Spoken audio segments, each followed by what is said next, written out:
What is going on, everybody? It is episode 660 of Pop Culture Crisis. My name is Brett. I am here once again with my co-host. Introduce yourself, please. Hello, Crisis Actors. It's Mary. We are back, and it's Deadpool Day. So, yeah, really looking forward to that. You seem so excited. I'm so excited for that, but I actually am excited that Libby is joining us today. Hey, Mary. Glad to be have here. you back. Thanks. Yeah, we watched. I watched the original Deadpool again the other night, and I was like, Mary's gonna hate this. I never saw it. It's not. I don't buy it as Mary's Maybe sense we'll of be humor. shocked. Maybe I'm gonna love it. That would be amazing. I don't think so, but maybe I'm also wrong a lot. So what the hell do I know? Maybe you end up loving this movie, and it's the greatest thing you've ever seen. All I can say is I'm gonna give it a chance. That's all I can do. You are a fair reviewer. Yeah. Guys, we got a bunch of stuff to get into today. It's going to be a lot of fun. But before we get started, would you hit the like button, please, on this video? Subscribe to this channel if you have not done so already. If you are a new viewer here, turn the notification bell on so that you can be notified anytime a new episode or live stream goes live. And remember to share the video with your friends and your family. And your loved ones and the people you like, and your the people you don't like. Everybody in your Rolodex, if you know what a Rolodex is, share these videos with them so that they can also Everyone in see your it. top 8. Yeah, if in your well, they had top 16 at one point. Everybody in your top 8 on MySpace, go ahead and share it with them, because the best way to help this show grow is to share it with other people so that they can share it with their friends. And also remember, guys, as usual, all super chats $20 and over. We will interrupt the discussion and we will read those super chats right then and there, and then we will do our best to get back on topic. It also makes it a pain when we're editing later. Maybe you just want to make my life more difficult for me. Yeah, they could like to do that. Why not? Maybe that's what they want to do. So what are we getting into today? Well, we got a lot to get into today. First of all, MrBeast has responded. He took about a day or two, but he has made his statement regarding the Ava Kris Tyson situation. I say Ava Kris Tyson because I think algorithmically it actually matters to say the full name. Otherwise, you're going to be shadow banned. And I have seen a bunch of video, first of all, everyone got 18 plus on this, meaning that a lot of the people making videos talking about this situation are getting 18 plus notifications. Really? Yeah. There's also something sketchy going on with our comments right now, because there were a significant amount of views on our episode yesterday where we talked about this situation, but then seemingly fewer comments than usual, so they're probably being either deleted by YouTube or reviewed. I do want to reiterate that too, because people a lot of times will say they left a comment and it doesn't show up. We're not going through our comments and deleting comments. I don't even know if we have the power to do that. Yeah, so I don't even if that's happening to your comments, it's probably on YouTube's end. Yeah. So just so that people know, because when I go through and read, I only ever read the comments on the live streams because I want to get an idea of what topics that we talk about end up resonating with people the most, to see what might be good to cover another day if there's more about it.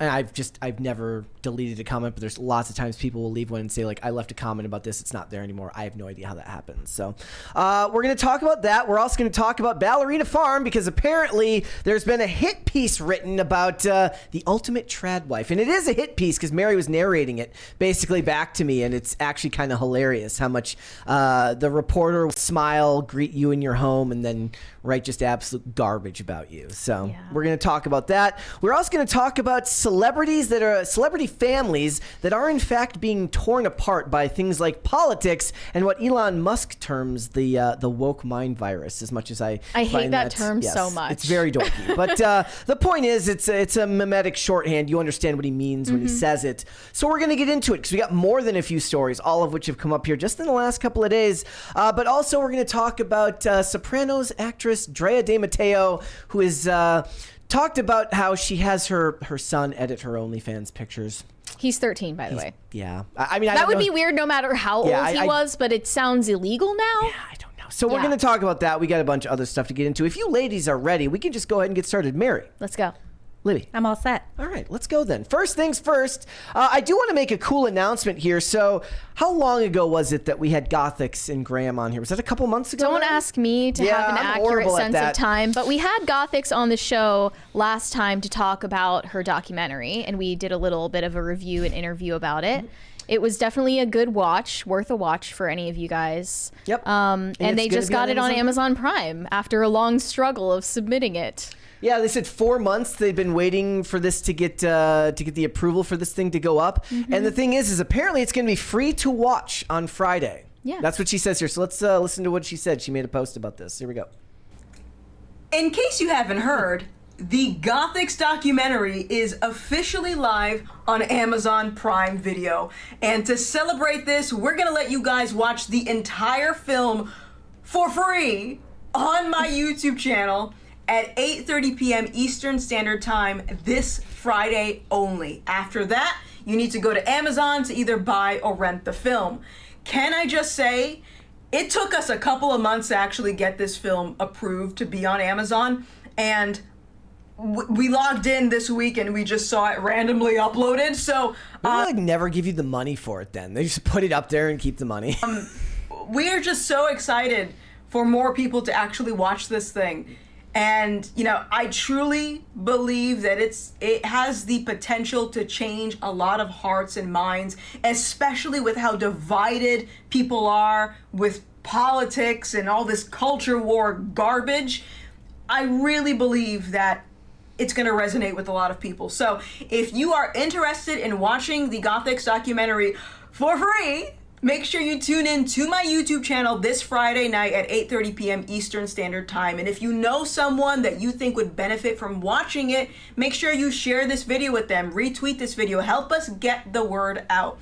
Thank you guys so much for all of your support and your patience. I don't even know what else to say. Thank you. That's where you go. And also, if you can like stream it on Twitch because it's on Amazon, yeah, that would work too. If you guys aren't aware, it's basically about a cancel culture firestorm that surrounded Vanessa, aka Gothix, for a while after she talked about the race swapped Little Mermaid. Yeah. And it's really well produced. I know that sounds kind of chronically online, but it's really well produced, and it definitely could open some people's minds. There's a strong story to it and an emotional through line. She goes through a lot of different things, and she changes drastically by the end of the film. I wonder what the holdup on something like this was. It's like if it costs money, do they revenue share with Amazon? I don't know how that works for them. I don't know either. Go out and support, and if not, check it out on Friday night, tomorrow night. That's tomorrow, right? Today's Thursday? Yes. Yes, today is Thursday. Tomorrow night at 8:30. So go ahead and check that out, guys, because Gothix and Graham, they're both friends of the show. All right, let us move on then, shall we? So Mary sent me this. I have not watched this yet. I saved it to react. This is a live streamer who's getting a lot of attention on TikTok right now. He is an AI-generated version of Kurt Cobain. Okay, well, I'm going to watch this one first. It says, sorry, but poorly executed Kurt Cobain AI deepfake with heavy accent live streaming on TikTok and talking about how much he loves his iPhone in heaven is an extremely good bit. Hats off. I got a phone in heaven. It's iPhone. It's nice, isn't it? iPhone Pro Max. I got my phone in heaven. It works even in heaven. Yeah, it's nice. It's nice, isn't it? What the hell is this? This is extremely dystopian. And there's another clip where he says, spoken from heaven, thank you, Skibbity Sigma. What the hell? Thank you, Skibbity Sigma. Let's go. Okay, I don't know if I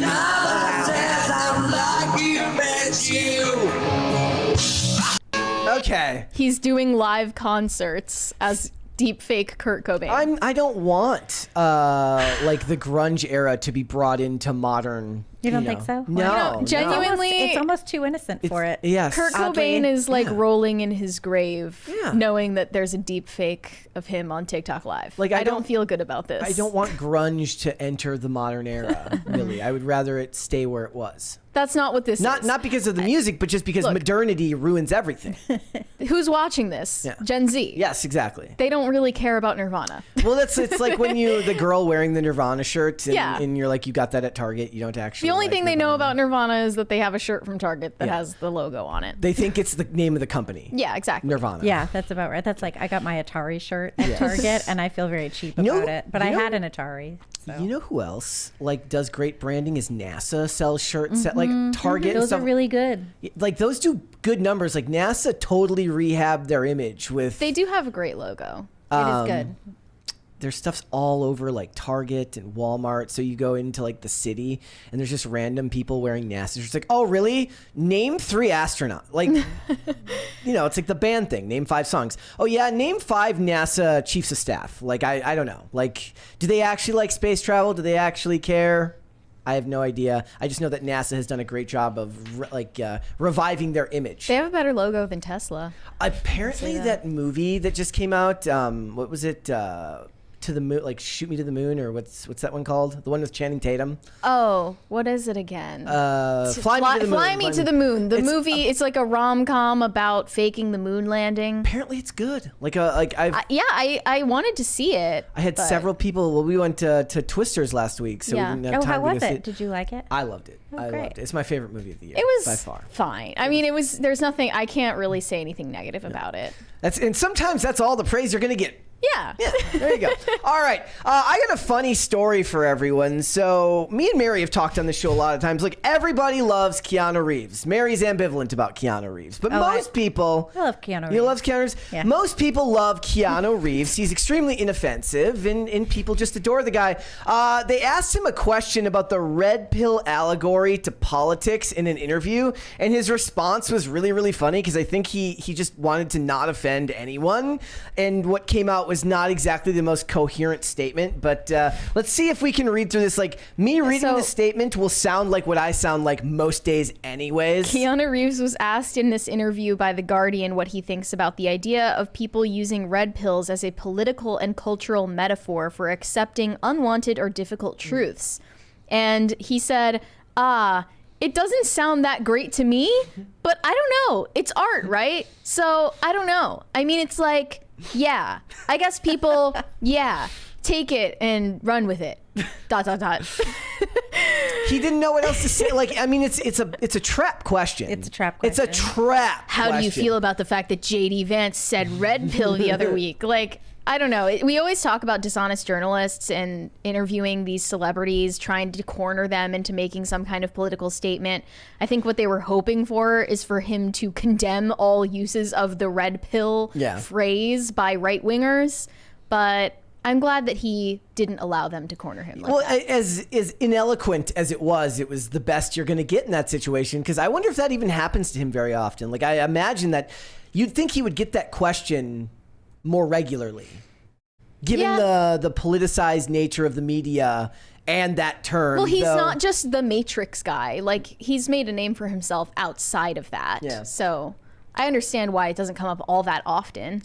I also think that for him, he should just hold on tight to that image, because he's like one of the last sacred cows in Hollywood, and everybody else just tumbles down. If something happens, it's kind of like whenever I see a headline about Mr. Rogers, I hold my breath and make sure that Yeah, you really don't want it to be anything ever bad about Mr. Rogers. He was so fascinating and great. he needs to be like, I need to Keanu not Reeves have was his like a reputation ruined. He was like sort of a teen icon when I was a kid. Him and River Phoenix. Yeah. It's like a whole thing. And we don't have River Phoenix anymore. We so. don't have River Phoenix anymore, which is sad. But in My Own Private Idaho, did you guys ever see that movie? It's this. I saw that one like for the first old- time like last year. Yeah, it's this old like indie movie, and it was River Phoenix and Keanu Reeves, and it was like, it was sort of this groundbreaking thing, at least for me anyway. As River a Phoenix would have teenager. gone on to an even bigger career. He definitely would have. Yeah. He would not have gone the way of Jonathan Taylor Thomas. No, he would have had a much. Yeah, I mean, because he was really a good actor. They were both pretty good actors. Even in Bill and Ted's, Keanu Reeves is good. Earlier, like Point Break, Speed. And he'll just do whatever movies, and then he seems like he's a relatively chill guy. Yeah, and Like, also who's not really affected that much by fame. when people like you, like even your bad movies, nobody ends up caring. right? Like, so he can deliver a bad movie and it's not like anybody holds it against him. People are like, oh, you got to get paid. I get it. It's fine. No big like, deal. I remember watching this video where, and I've told you this story, where it seems like every other movie is bad. So it's like he just, like, a friend asks him to do a movie and he doesn't know how to say no. So he just does it anyways because he's just really non-confrontational. And He doesn't know how to say no. And yeah, so that's what it is. Oh, by the way, guys, again, that allows me to invite everyone to go watch the movie Knock Knock with Ana de Armas and Keanu Reeves. It's change your life. I just am cautious about anyone who has a universally wholesome Chungus brand. Like, it could be ruined at any moment, and you don't actually know any of these people or what they're like in their personal lives. We could find out some horrific stuff about Keanu Reeves down the line. I don't know. It's way better to not know that much about celebrities. It is better, to just be ignorant. And it helps if you don't post a lot on social media. That way, Yes. people. Also, that idea of him blew up when they found the hover hand of his, where he doesn't actually touch anyone when he takes photos with them. He's got to protect his. That's kind of better, get though. any No one can allegations. say that you. No one can say you did anything if you never even touched them. I didn't touch you inappropriately. Hey. I Like didn't more touch you than at the all. Mike Pence rule, right? Yeah, yep. And they also draw back to these old statements where Ivanka Trump responded to Elon Musk, who said, "Take the red pill." I love boomer Elon Musk. I'm imagining that this was his first time in 2020 hearing the term, and he says it out loud. And Ivanka Trump says, "Taken," and Lily Wachowski, of course, one of the creators of The Matrix, just told them both to F off.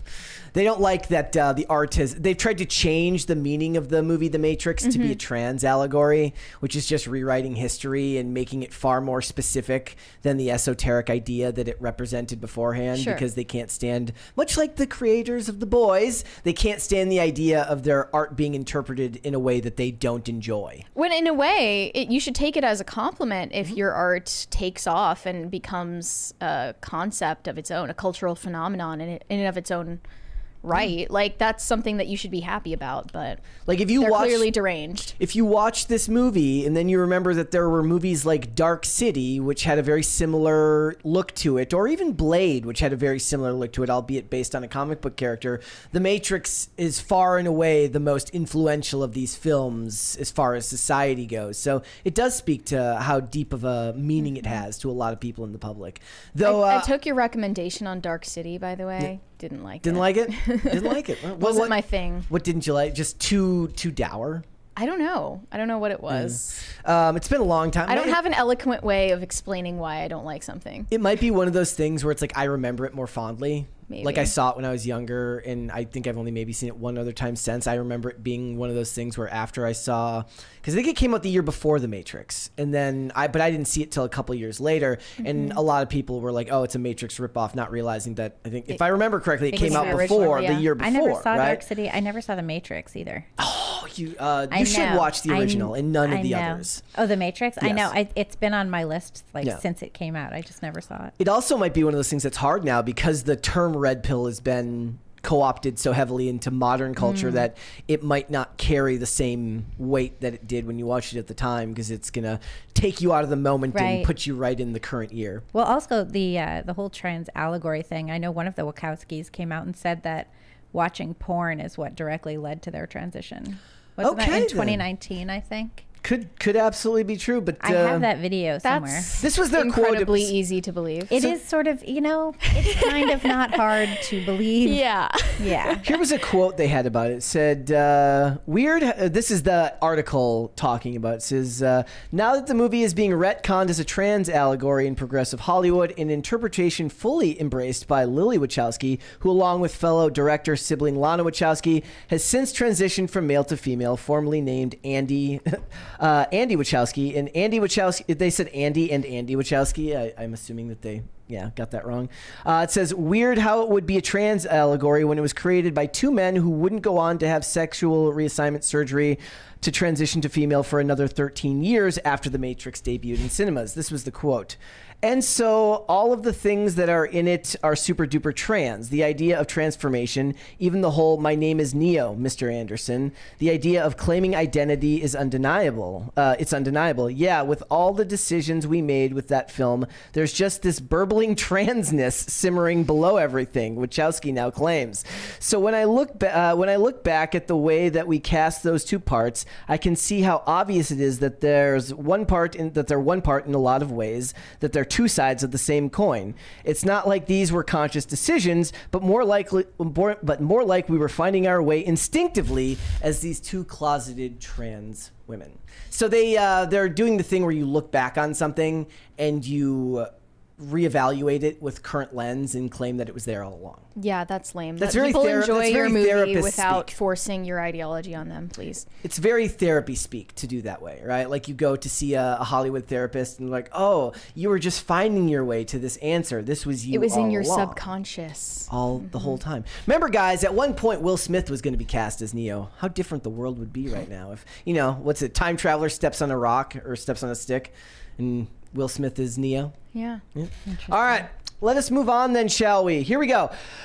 Oh gosh. Okay, so Cartoon Network series creator, how do you pronounce his last name? Kyle Carosa, arrested on CP charges. Kyle Carosa looks like you asked AI to draw a picture of a child predator.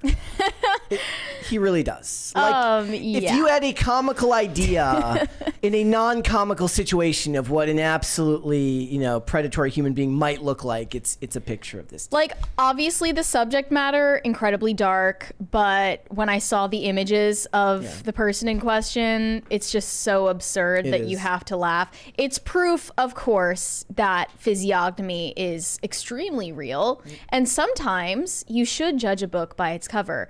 Because look at any photo of this guy, there were signs. There were definitely signs. He didn't just work for Cartoon Network, by the way. He PBS also Kids. worked for, PBS Kids, Disney, Nickelodeon as well. And they already have a really bad track record when it comes to hiring child predators. But yeah, he worked on a lot of shows for them. I don't think there's any evidence thus far that he used his job to find victims. No, that's not what this says. That would change the story significantly. But yeah, I'm not surprised in the least. Like in the darkest of comedic senses, it's like the thing where somebody says, nobody had any idea. And then you show them a picture. The guy's like, the signs were there. Yeah. The signs were there. Arrested and hopefully prosecuted. Because I think at one point it said like over a terabyte of materials. That is so many. Yeah. It's on the count of possessing between 12 and 600 images of CP, as it says here in the Breitbart report.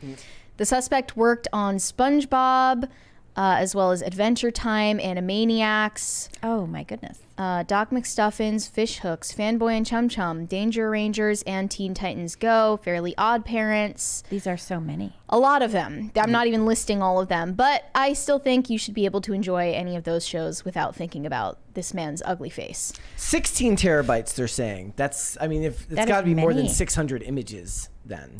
I mean, I'm glad that he was caught. Yeah. I guess that's the silver lining here. Yeah, unfortunately. All right, there's really no more. Well, there's more to it than that. I know that they hired former fanfic artists, or not fanfic, Deviant Art illustrators for Steven Universe, for instance. They find these sexual deviants who make sexualized art of these shows and then hire them on the shows. That's kind of weird. Why did they do that? That's if you, hiring a fanfic person to write a legit show would be kind of weird. Right. I was just reading fan fiction that was based on the new Star Wars show, The Acolyte, and these people, they are deranged. Yeah. They should not be anywhere near the writer's room. Yep.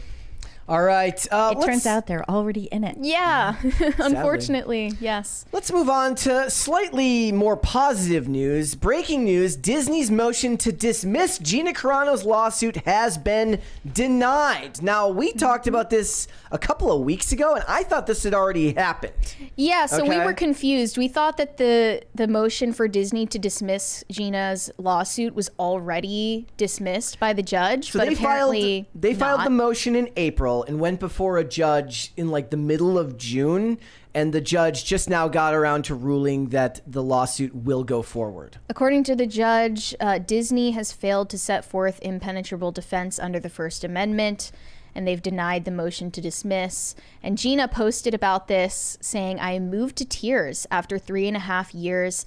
I am being given the opportunity to move forward in the court of law before the judge and my peers to clear my name. I'm so grateful for this opportunity. What happened to me was unacceptable, absurd, and abusive, among other things. It should not have happened, and it should not happen to anyone else moving forward. Let's stop here. I quite literally fought to get to where I got to in my career through intense ups and downs, and I'll keep up that fight to continue doing what I love. I appreciate all of you who stood by me and defended me. I'm so sorry that similar situations have happened to some of you. I want you to know that I see you and stand with you. Thank you to Elon Musk, a man I have never even met, who so graciously gave me a fighting chance. He is funding the lawsuit, if you guys were unaware.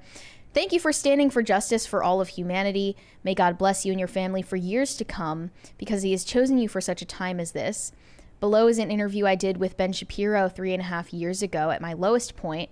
I was wounded and in so much pain, but I feel that pain lifting now.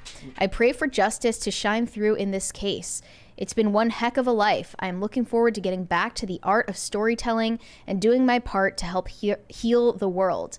Thank you all. I'm sure it will be quite a battle ahead, but God has given me the ability to take some punches and give some back. My feet are on solid ground. Imagine what your voice can do. Yep. Really sweet. She's a very inspirational person. Yeah, I have no idea if this lawsuit has a hope to really bring Disney to its knees, but the fact that Elon is behind it and, you know, funding her legal fees definitely gives more hope than if she were just on her own. Yeah. Disney is just such a huge conglomerate that I don't know if one individual person, no matter how much funding they have, can really hold them accountable. No, I never have any faith that these corporations are actually going to be taken to task for the many things that they do wrong. Mm-hmm. That's just not, you know. I mean, the real win is bringing bad publicity their way. Yeah. In reality. I think probably she's going to end up with a settlement of some kind. Yeah, most likely. And then ideally she'll be able to get back onto her feet and maybe fund some of her own projects. Mm-hmm. You know, I think that would be really great. She's such a lovely person. I met her one time. I did an interview with her, and then I talked to her about her lawsuit. And I asked her about it. I was like, how do you go forward from this? And she was like, this is now just part of my story. You know, I move on from here. There you go. And I thought that is so great. We could use more people with a positive outlook. Also, I dislike in these articles, they frame what she said, like one of the inciting posts, as basically saying that she compared conservative politics, you know, like the state of conservative politics, the way people see conservative politics, as akin to the Holocaust, right? Like Disney said that she made abhorrent statements by comparing Jewish oppression to oppression of conservatives. She never said conservative. She just spoke of politics in general dividing people. She said it was wrong to shut people out because of their political views. And she was shut out because of her political views. Yeah, she was basically referring to people being dehumanized for their beliefs. But it had nothing to do with she didn't frame conservatives as good or bad at all in it. She didn't frame either party. No, or and a either lot of what she ideology. was opposed to were lockdowns and forced vaccinations. Yeah. That was like that was her big issue. Yep. Yeah. Which would have been a lefty issue 25 years ago.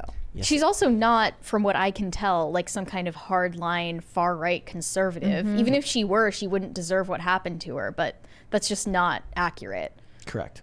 Yep. So we'll have to wait and see what happens, because a trial seems to be looming, and we'll see if Discovery ends up playing a role. I think they said that they're going to be looking for more and more documents to make sure that this is even the reason I want to see the internal memos. Yes. I want to see Kathleen Kennedy's angry emails. Her and Leslie Headland just being mean girls behind the scenes. I want to see it all. Gina's not gay enough. Did you see the way she was dressed? Like that's what they'll be. That's what they'll be doing. So we'll have to wait and see. All right. What would you ladies like to see? Cringe or cute of the day? Libby, you decide. Oh, I would go with cute. All right, let's see cute first then. Okay. All right. We'll go with cute first then. All right. What has been submitted today? Here we go. This one's good. This one is from Michelle. It says, this is Peachy Double Paws. He has thumbs. He was a feral who let me grab him a day before temps fell. Now he's the best indoor cat ever and has his own Facebook group. I love cats with thumbs. They're my absolute favorite. That's Your amazing. absolute favorite are cats with thumbs? Yeah, when I get a cat, it has to have thumbs. I'm obsessed with cats that have thumbs. That's Oh really my funny. goodness. There's a term for it that I forget, but it's the didn't cutest even thing know. ever. They look like they're wearing mittens. It's so I didn't cute. even know there were cats with thumbs. Yeah, it's kind of rare, but I love it. This is literally the cat version. If you have any games on here, Got any games on your phone? very cute. She says, "I have 8 cats and can supply you with cute of the day for years. Yay. We'll keep submitting." That's a lot. That's a is. lot of cats. Here we go. Let's do one more here, guys. Get rid of this one. All right. Oh, we doubled up on that one. Sorry about that. All right, here. This one is from Sean. It says, this is Archer, a 9-year-old Pharaoh hound, and his 1-year-old stepsister, Kirby the Labrador. And they seem to be very, very Oh, they're sleepy. so cute. Sleepy. Nice. All right. All right, let's do cringe of the day then. We got a couple we can go through here, but let's just do this one. Okay. A wild furry appears on the beach. There's a wolf on the beach. Yep. Why? Why is the dad saying there's a wolf over there? Why is this a thing? Oh. That's cool. The music is the best part.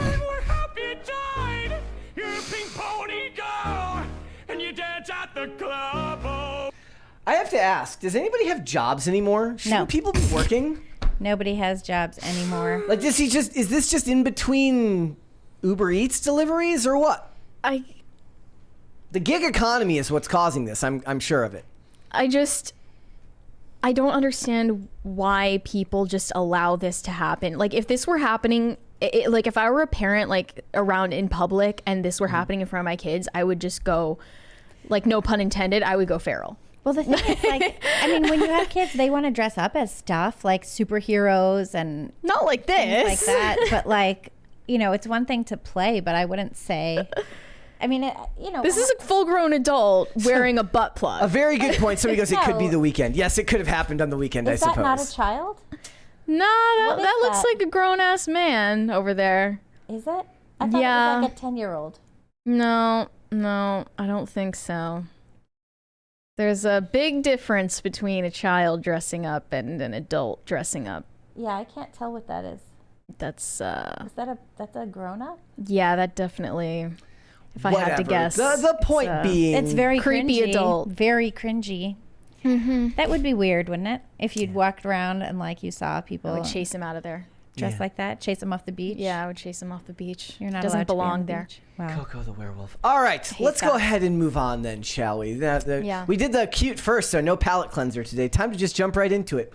Yeah, so yesterday we talked about the situation surrounding MrBeast and his former sidekick, Kris Tyson, all of the allegations that have been leveled against Kris Tyson, and we were wondering why it took MrBeast so long to officially cut ties with this person. But finally, MrBeast has broken his silence on the situation and released a statement himself. He tweeted yesterday, "Over the last few days, I've become aware of the serious allegations of Ava Tyson's behavior online, and I am disgusted and opposed to such unacceptable acts. During that time, I've been focused on hiring an independent third party to conduct a thorough investigation to ensure I have all the facts. That said, I've seen enough online and taken immediate action to remove Ava from the company, my channel, and any association with MrBeast. I do not condone or support any of the inappropriate actions. I will allow the independent investigators the necessary time to conduct a comprehensive investigation and will take any further actions based on their findings." Meaning a lawsuit, possibly? Yeah, maybe. I don't know. But you didn't need a months-long investigation to find out about this stuff. At least the information about Kris Tyson purchasing sexualized illustrations of children was public for years before this. I don't know why it took so long to get mainstream attention or to catch MrBeast's attention, given the fact that that illustration was hung up in his house when they were roommates. But, you know, I seem to think he was avoiding the situation, avoiding addressing it because it implicates him. And a former crew member at the company also made a video saying that the reason MrBeast took so long to officially fire Kris Tyson is because he was worried about his own reputation and ways that it might implicate him legally speaking. He was worried that Kris Tyson would hit him with a lawsuit for discrimination, perhaps. Yep. For like what, transphobia, perhaps like, yeah, gender discrimination or gender identity discrimination, I guess, in this case.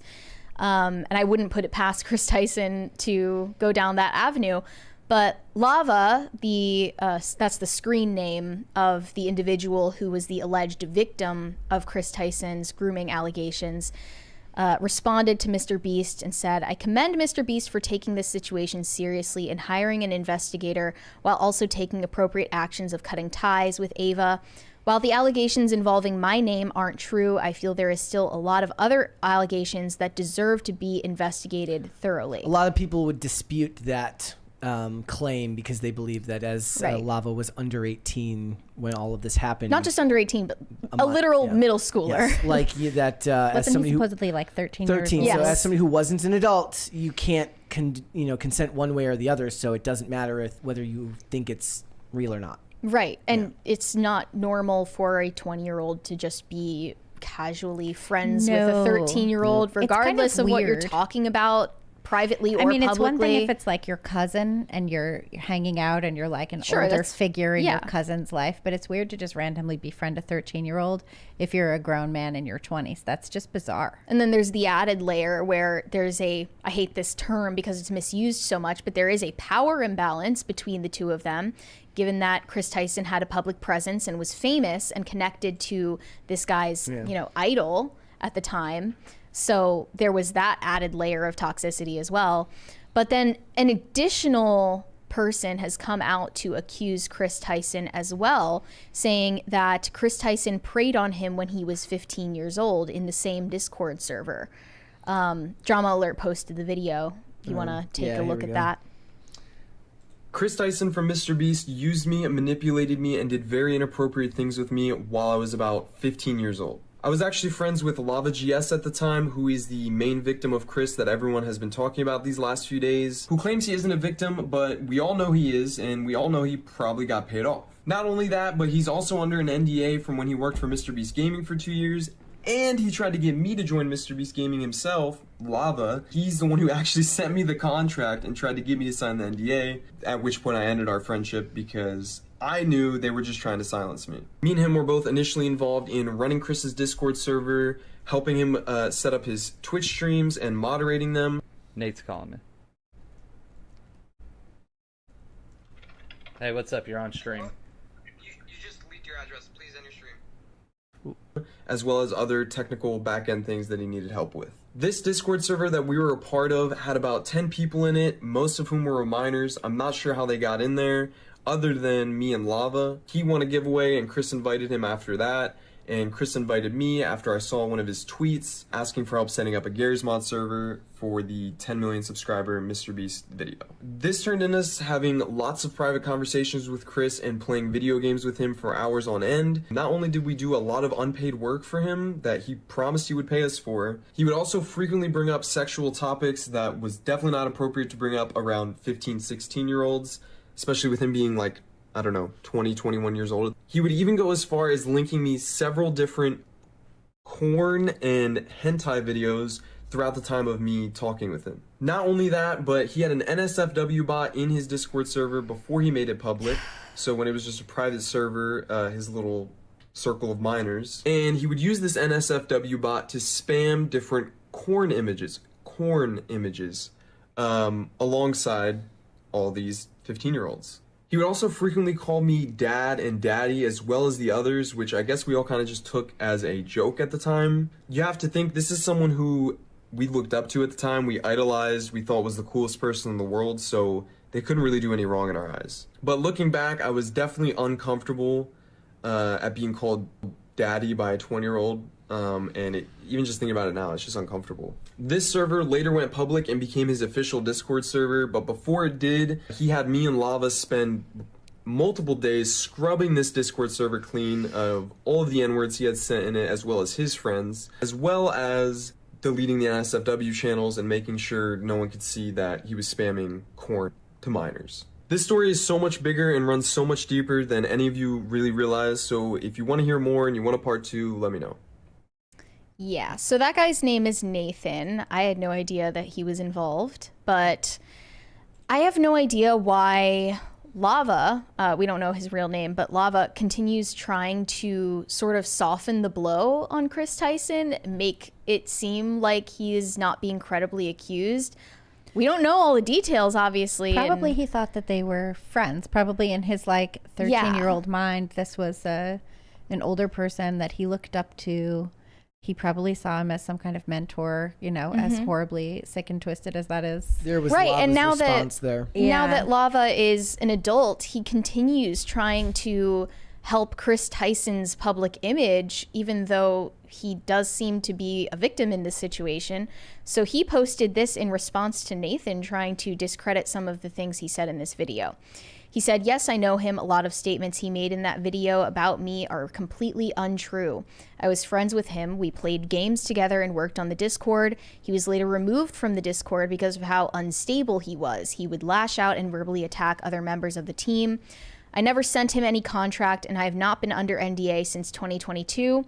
I have not received any payment, nor are any of my socials monetized. I did inform him that he might be offered a job to help work on the Minecraft videos around the time I was, but that never happened. We did not scrub the Discord clean of racist remarks or corn.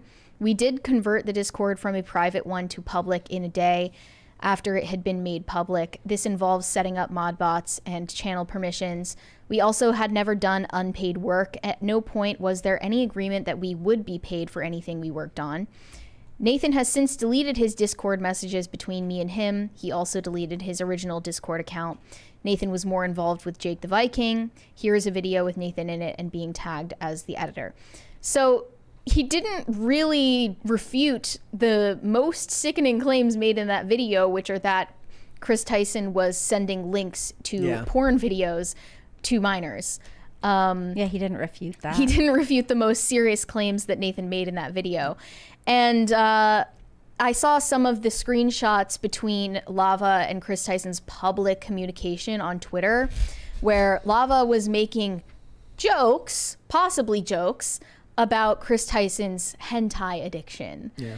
And it's funny, this came up earlier in the show. We were talking about the, you know, porn addiction to transitioning pipeline that seems to exist. And that seems to be the case with Kris Tyson, but we're muzzled because we're on YouTube right now. We can't exactly talk honestly about that subject. I just can't understand why you would publicly defend Kris Tyson at this point. Yeah. I'm not saying everything being said about him is true. There's a lot of misinformation, just like there is about anything. But to say that this is an example of a transphobic attack, or to take Lava at his word when he says he wasn't a victim, even though you don't know all the facts, is just blatantly defending someone because they identify as trans. It's like the number one way to avoid accountability. That's what people do. Like if you've seen a lot of the pushback against, you know, whenever it turns out that a trans person has been guilty of some, or accused of, or whatever, some horrible things, right? You see a lot of the pushback is it's transphobic to say anything negative about a trans person. It's Not like, only that, it's like this ultimate shield, you know? People are saying that, oh, the stuff about him purchasing these sexual illustrations of children was out for years while he was still identifying as a man, but now that he identifies as a woman, now is when you want to talk about it? Like, okay, but he did that. Like, so are we going to talk about it or not? Yeah. Right. It's not transphobic to bring it up now just because he identifies as trans now. And it's not being brought up solely because he identifies as trans. There was other things, like there was obviously the less abhorrent, just edgy humor that came out before all this happened anyways. Plus, like you said, newspaper articles from Rolling Stone, news articles came out, you know, labeling this as transphobia rather than what it was, which was a very specific case of an adult grooming a child. And they're trying to actually make MrBeast the bad guy in this situation for cutting ties. Finally, like I I think MrBeast should be getting criticized for not cutting ties early enough. Yeah, that was going to be my question for this, which was that, like, how do you feel about his... Because what he says here, he says, I'm just now finding out, and I don't think anybody actually believes that to be true, but there is an argument to be made, I'm sure, to people in business. Like, do you address the potentially business-ending thing now, or do you just wait it out and hope that nobody knows? Because I'm not talking about his morality on this. I don't think morality for the businessman here, plays any role in it. Like when somebody offers their apology or gives you moral grounds for their problems, I don't buy that's the reason why he's making a statement now. He's making a statement now because the public outcry is too great, and he has to.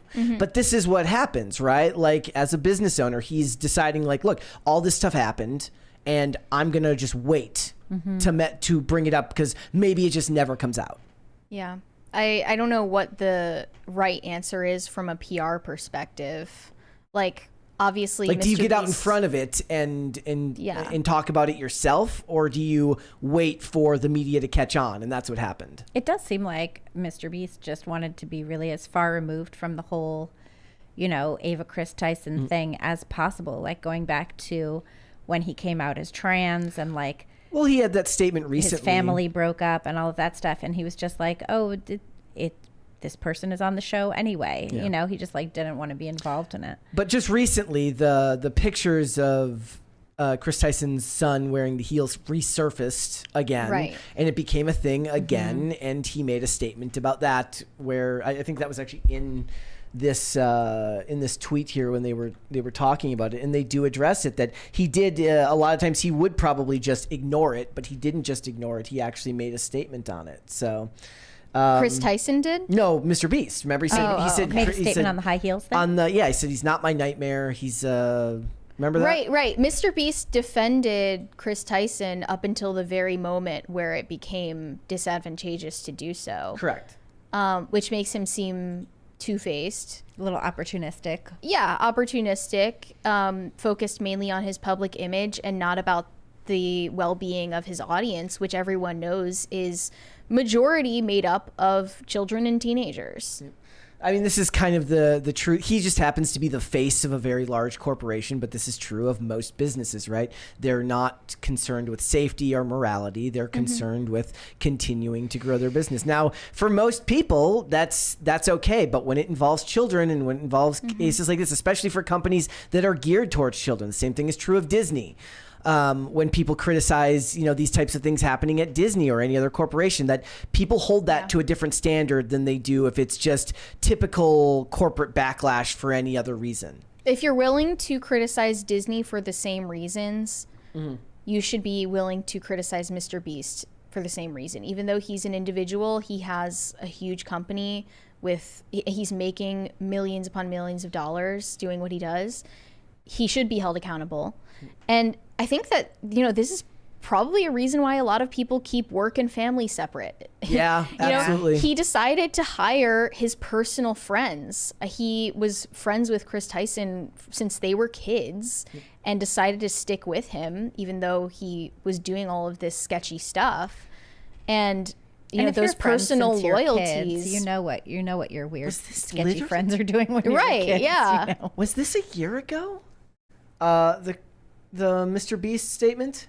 From April 2023. Is that really a year ago now? Okay, over a year ago now. It says, this is getting He's absurd. been getting pressure to cut ties with Kris Tyson for over a year at this point. Yeah. And only now has he actually made the decision to do that. Yeah. But for a lot of this information that's coming out about Kris Tyson, it's been public. Do you think that the stuff that came out yesterday, like his old live stream chat reads and stuff, is diluting the issue by making it about him saying edgy stuff 6 years ago or however long it was? It's kind of like what happened with the Quiet on Set documentary, where they had the stuff about like the women's pay gap issue in episode 1. Right. And then it turns into all of this absolutely disgusting stuff about bad things happening to children on set, and they're being held in the same regard, and it dilutes the issue. Right. They're separate concerns entirely. There's a lot of dissonance there and like a tonal issue. In the Quiet on Set documentary, they were trying to get you to sympathize with the adult coworkers of Dan Schneider who felt taken advantage of because they weren't paid the same as their male colleagues. And the thing is, in the same episode that they talk about, like, Amanda Bynes giving Dan Schneider back massages. And I'm like, these are two totally different levels of degeneracy. And to equate the two just distracts from the real issue and the gravity of the subject at hand. Yeah. And the same thing is happening with MrBeast, where people are reposting offensive jokes that he used to make in the 2010s. I'm not particularly concerned with that. Yeah. The story was like that story, like in the Quiet on Set one, would have been perfectly acceptable as its own thing. Like make it about the bad business practices, but don't lump it in with something that's clearly the focus here and way more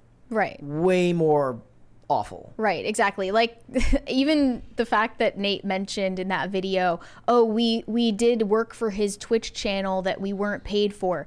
That is not the same level of him sending links to Korn to minors in his Discord. But this is what happens with all such cases. Gets muddled. Like with all such cases like this is you get bogged down with endless info dump, and then what happens is the average person who only kind of pays attention to this stuff gets bits and pieces of all of it. You know what happens? It becomes information overload, and you say, I don't even know, whatever. Like, I don't know what happened. A lot of it, I think, when you have like a big dump that's sort of a cover up, that is the goal. The goal is absolutely. To stop you from asking questions. The goal is to get you to tune out. You know, we're seeing that in our political realm right now. The goal is to get people to like just jump in and then tune out and ignore everything. It's like a lawyer giving you a bunch of information in like a discovery case and giving it to you unorganized and like unfiled. Multiple boxes. That's a tactic. That's a distinct tactic. This is just the digital version of that. Yeah. As a parent, how do you feel about this? MrBeast is basically kids content, you know? I mean, it's content for younger people. And so I do find it disturbing from that perspective. My son saw the controversy as well. I mean, he's watched MrBeast in the past, you know, and he was like, this happened. It's kind of gross. I'm like, yep, it's pretty gross. You know? Well, at least he's aware. Yeah, I mean, he's really got his head on straight so far. So, you know, I'm happy about that. But it's not the first piece of kids content that's come out and turned out to have like really unsavory characters in it. You have this, you have that Nickelodeon guy that we were just talking about, the SpongeBob Nickelodeon guy. Yep. You've had Dan Schneider as well. Yes. And there's endless examples of this. You've had like all of the weird content that was on Blue's Clues with like the drag queens and the beavers with double mastectomy scars. You know, this stuff has really been being pushed out, not just when like it turns out that creators are unsavory, but it's in the content as well. And you see that pretty clearly too. It's coming out of Disney. It's coming out all over the place. So it is very difficult to try and navigate the kind of entertainment that you want to watch with your children. And I think it's really key, like if you have kids, to know what it is that they're watching, you know, to like know what it is that they're subscribed to on YouTube and like to just have an understanding of that. Like if your kid ever comes to you and says, do you want to watch this with me? The answer is yes. I want to watch that with you. Well, no, the crazy Explain thing to me everything about it. You know? Yeah, like are you What like do an you official know? Yes. MrBeast boycotting household now? You have to ask yourself these questions. that's a thing. I mean, did it have an impact on the content? That's a question too. Well, given that Kris Tyson was featured in so many of these that's videos, an issue too. Pre-transition, in the middle of transition, and post-transition, even though it was never openly discussed, that's still something that parents need to think about. One thing we definitely talked about at my house was leaving your family because you've come up with a different identity that you want, and how that's not something that a grown man should ever do. If when you take on responsibilities, fulfill your responsibilities. Don't just give in to your own base desire for whatever other stupid thing you come up with, whether it's, you know, deciding to be trans or cheating on your family or, you know, just running off to do something else. You know, responsibility is a big part of it too. So we had already been talking about that when that happened, like a couple of years ago or whenever it was. We had talked about that, like, don't do that. You know, if you're committed to your family, be committed to your family. And if you're having trouble with that, you know, get some help, pray about it, go to church, figure it out. Yeah. The unfortunate reality is most parents out there with kids who are watching these videos are not as aware as you are, clearly. And hopefully this situation getting some attention in the media might change some minds. We'll have to wait and see. I hope so. I mean, I think too, parents, a lot of parents did get a wake up call during COVID because they could just see what was going on more. Yeah, that's true. So I'm hoping that doesn't, I'm hoping, and there were a lot of parents groups that came out of that, like Moms for Liberty and some other ones. So I hope that doesn't change. Parents remember to pay attention. Yeah. All right, let's go super chats. Shane H. Wilder said, "Happy Thursday, Brett, Mary, and Libby. I'm guessing Cringe is going to be the dude with the wig. Let's see if I'm right." We'll have to It wait and see. almost was. There's actually 2 of those. There's another one. Great. Yeah. Just an abundance of cringe. Yeah, there is. Yesh said, "Howdy, people." Howdy. Well, hello. Corey Anderson said, "Are any of you going to see Blink 182 on Saturday in DC?" Not my genre. No, I don't think I will. I'm like, not They're my not genre. cool Mary's like, anymore. not my generation. They're also just not cool anymore. Like, they have some good songs. It's just, I don't want to hear their new shit. Let's do one more. Cartoon Post said, "The Chris Tyson beef will go down as the wildest beef since Eminem versus Machine Gun Kelly." Oh, are those? I don't think those are on the same level. It's not even really a beef. No, it's just like, it's definitely not a beef. it's. I feel like that actually does a disservice to what happened to call it a beef. yeah, kinda. But I get what you're saying. Let's do one more. Okay. Ashley Ransom said, "Have y'all seen the Dane Cook TikTok where he asks everybody where they're at politically? The comments are fascinating." I'll have to check I have that not out. seen that. No. I also didn't know Dane Cook was still around. We still love that guy. Yeah. Let's hold off on the rest. Let's come back after the fact. You're gonna have to tell everybody about the ultimate hit piece on Trad Wives. Yeah, so we've talked about Ballerina Farm before. Her name is Hannah Nealman, but if you need a refresher, she is a mom of 8 children. She is a pageant queen. She is a professionally trained ballerina, and she also runs a media powerhouse that is entirely based on her lifestyle brand. She runs this 300-acre farm in Utah with her husband. They're Mormon. They live this trad lifestyle, and it's incredibly popular. They're making tons of money off of it. Unfortunately, the Times just published a hit piece about Ballerina Farm, and it was not charitable, to say the least. As hit pieces usually aren't. Yeah, this is what journalists do. You invite them into your home, you answer their questions, they're perfectly nice to your They face, stab you in the back. and then they stab you in the back. They screw you over, and they write something to make it seem like there's something sinister about you, your marriage, your family, your lifestyle, etc. It's titled, "Meet the Queen of the Trad Wives and Her 8 Children." Hannah Nealman, known to her 9 million followers as Ballerina Farm, milks cows, gives birth without pain relief, and breastfeeds at beauty pageants. Is this an empowering new model of womanhood or a hammer blow for feminism? What? Wah, wah, wah. So we already know where this is going. So she's this super powerful woman who has like a whole media empire, and Yes. somehow, because her political views do not align with progressivism, it is a blow to feminism. It's Not not, even her even just her political political views. views. It's It's just- just it's her her life she- existence Her like offends people. lifestyle is offensive. Yeah, her existence offends people. It causes people to have full-on meltdowns. So they started off by talking about Pageant Gate. Would you imagine them doing this to like Elton John back in the day? He's a world-renowned musician. He's all these things, but he's also gay, and maybe that's you know what I mean? Like Right. they're taking a choice you make, a lifestyle choice of your own, and they're framing it in the most uncharitable way possible. Yeah, exactly. And he had 2 kids too, didn't he? Elton John. They like So, did they adopt? I think I just saw a children, or- picture like he was out in public with them recently. Yeah. I think the last time we talked about Hannah Nealman was because she won a pageant when she was 12 days postpartum, which is an insane accomplishment in its own right. But this became known as Pageant Gate because so many people went berserk over it. The reactions were insane. And And about Pageant Gate, they said, was this the ultimate act of empowerment, Hannah Nealman doing what she wanted, or the ultimate demonstration of oppression, her tender body encased in sequins?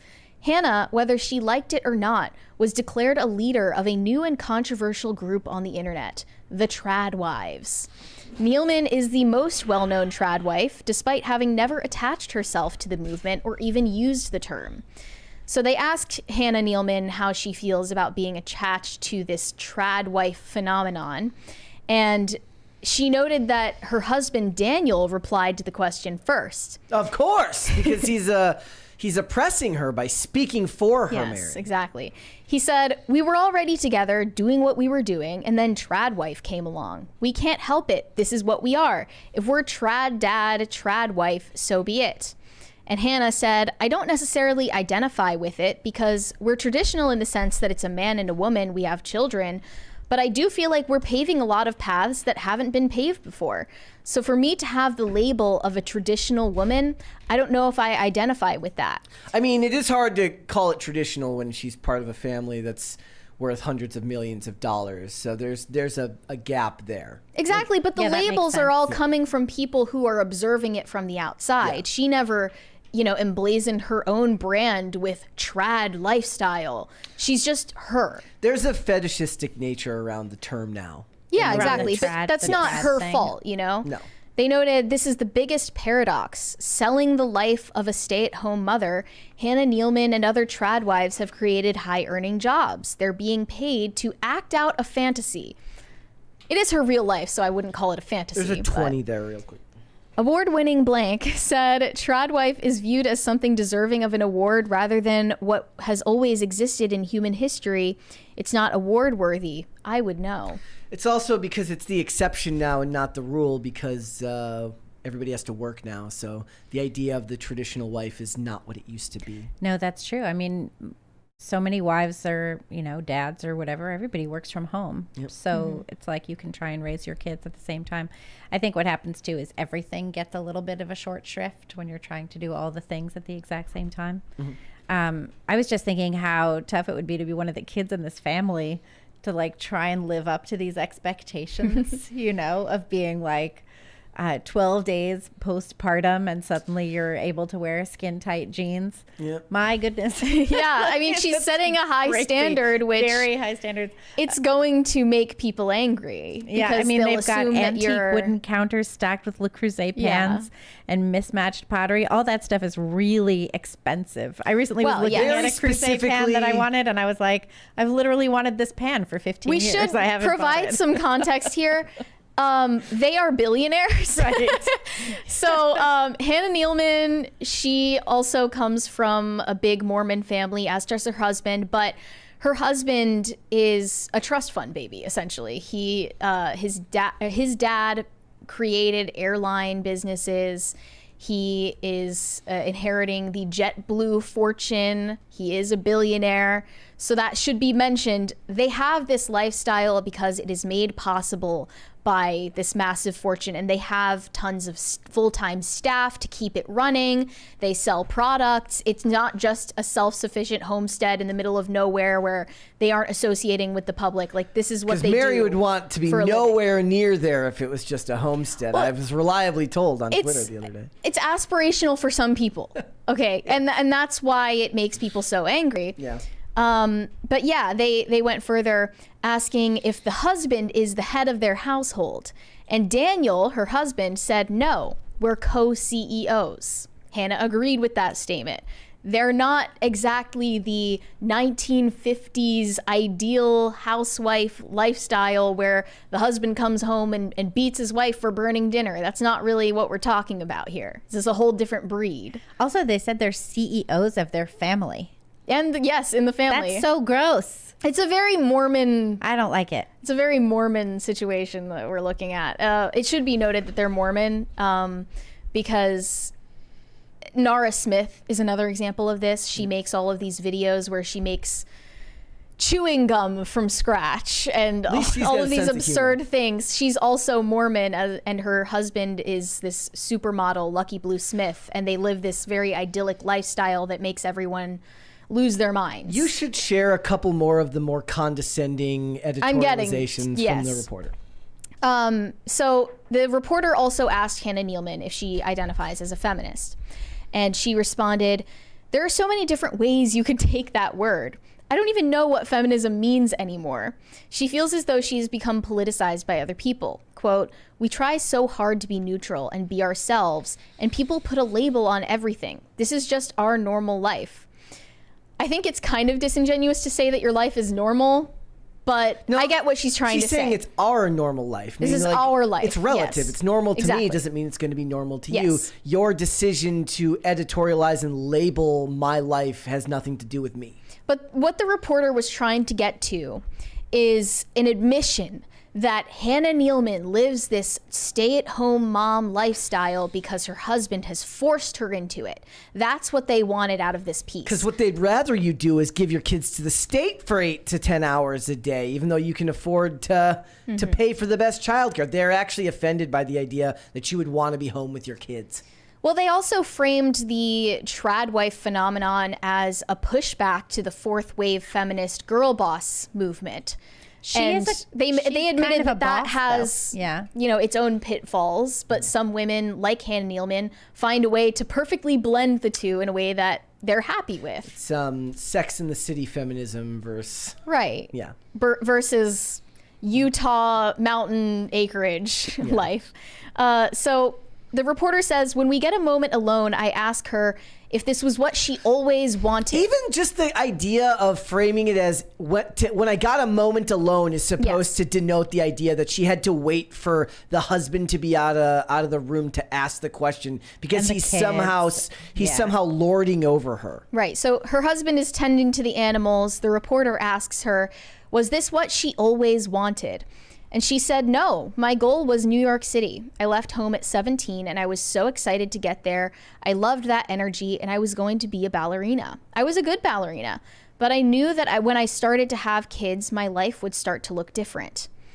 And I actually saw that screenshot from the article getting posted on Twitter with women saying it's heart-wrenching and tragic that she wasn't able to pursue her dream of being a ballet dancer professionally because of her husband. No, she made a decision and made a value judgment. Again, this is that saying that women will do anything except take responsibility for their own actions. Or in this case, these women will do anything except let her take responsibility for her own actions. Yeah, so I actually quote tweeted someone who posted that screenshot, and I said, "So a woman has complicated feelings about the sacrifices she's made for her family, and the nuanced feminist take is she would be happy if she got to go clubbing in New York City." Like, they don't particularly respect her dream of being a ballet dancer. They just are glad that it doesn't involve being married. It has nothing to do with her passion for dancing. It's just wherever you are, you shouldn't be at home with your kids. It doesn't really matter what your dreams are as long as they don't involve a man. It's also just a product of telling people that they can have it all. Well, you can't have it all in life. Yeah, That's and I think Hannah Nealman is admitting that publicly, and that's what they hate to see. By having to make a painful decision proves that you can't just have it all. She continued saying, "Our first few years of marriage were really hard. We sacrificed a lot, but we did have this vision, this dream," and Daniel interrupts. He said, "We still do." "What kind of sacrifices?" I ask her. "Well, I gave up dance, which was hard. You give up a piece of yourself. And Daniel gave up his career ambitions." And that was the start of their dream to have this homesteading lifestyle. What they want you to know is that the dream that she gave up is far more important than the dream he gave up. That's what she's saying. Well, what they also want you to know is that the dream they constructed together is in some way inferior to the dreams that they had on their own. Because it's his idea somehow more inherently than but hers. I mean, when you isn't that what we learn about marriage? You know, when you come together in a marriage, I mean, it's even in the Bible. What does it say? Like, the man leaves his parents and cleaves to his wife. That's the idea, is that you come up with a new idea together. Right. Because more important than your ideas on your own is being together. So then you come up with a new plan for your life where you can facilitate the most important part, being together, and still do stuff that you both love. I think it's a much, I mean, that's the idea. The framework that's being proposed as the ideal marriage now is two individuals partnering to help each other pursue their individual dreams. Yeah, I don't instead like of that having as one much. that works jointly. I think it's better if you have even if you have separate goals, like the point of marriage, or maybe not the point of marriage, but like the way to keep your marriage and keep your relationship is you have to learn to grow together. You know, you have to, if you feel yourself veering on separate paths, you know, you have to be like, oh, do we want to, hey over there, like, do we want to go these separate directions, or would we rather bring our paths back together? How can we do that? You know, these are the things that I'm interested in. These are the things I'm interested in. Let's figure out where we match and pursue those together. The media would like you to not do any of that. They'd like you to just get divorced and go Yeah, but the selfishly media pursue doesn't- your interests on your own.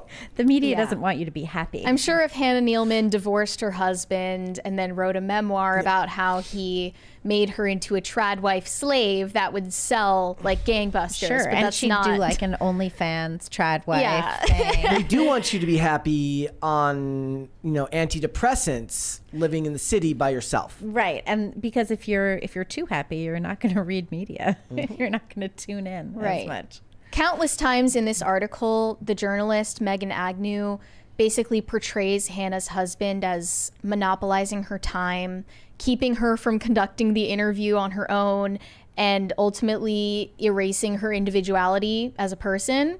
The journalist threw shade at the fact that they don't have TVs, iPads, or phones in the house for the kids, the fact that they don't hire nannies, the fact that Hannah Nealman prefers to give birth at home without pain medication, the fact that she doesn't use birth control to plan out her pregnancies, all the while saying that this was all that was all her husband's idea. She ultimately leads the reader to believe that all of these decisions are due to the influence of Hannah's husband rather than joint decisions that they make as spouses.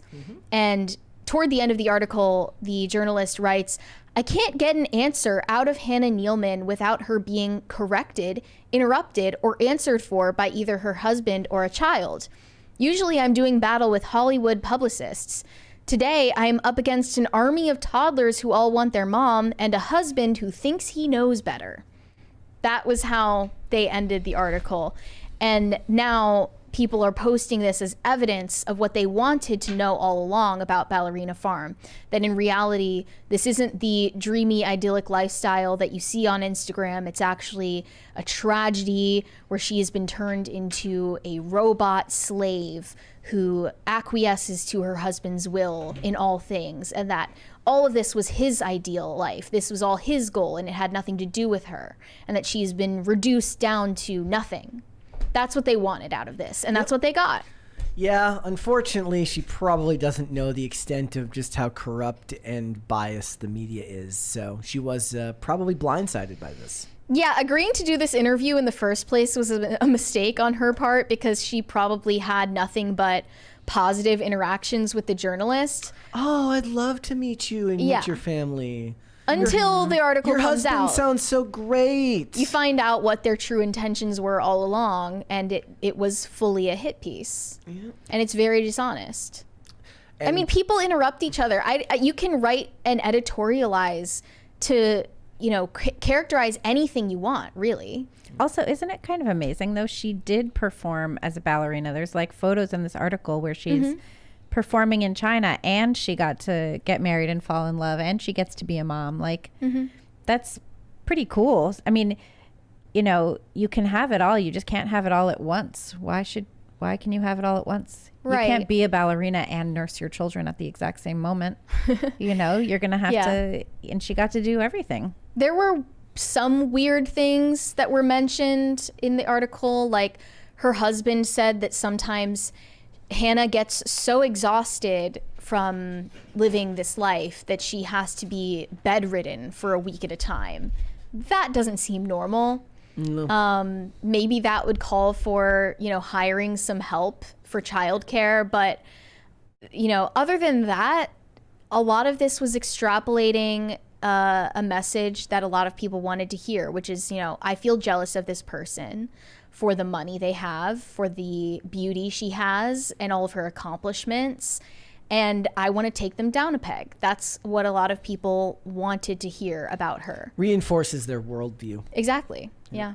And it's really unfortunate. I hope that she like speaks out and says like, hey, I know this journalist was trying to portray my marriage as this horrible thing, but that's actually not true. Don't even dignify it with a response. Just move on with your life. You've got plenty to do. Thank you.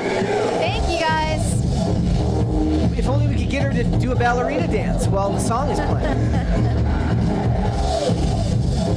Okay, let's read some super chats. Shane H. Wilder said, bubbling transness. Isn't there an ointment for that? Oh my goodness. Don't ask me, man. That was their language for that. Bubbling transness. Chakti Platy said, Brett, Eric Stoltz was in Back to the Future. Fringe. And Fringe? Jerry Maguire too, right? James Marone said, imagine being some new lawyer and Elon Musk is paying your retainer. Now that's the life. Yep.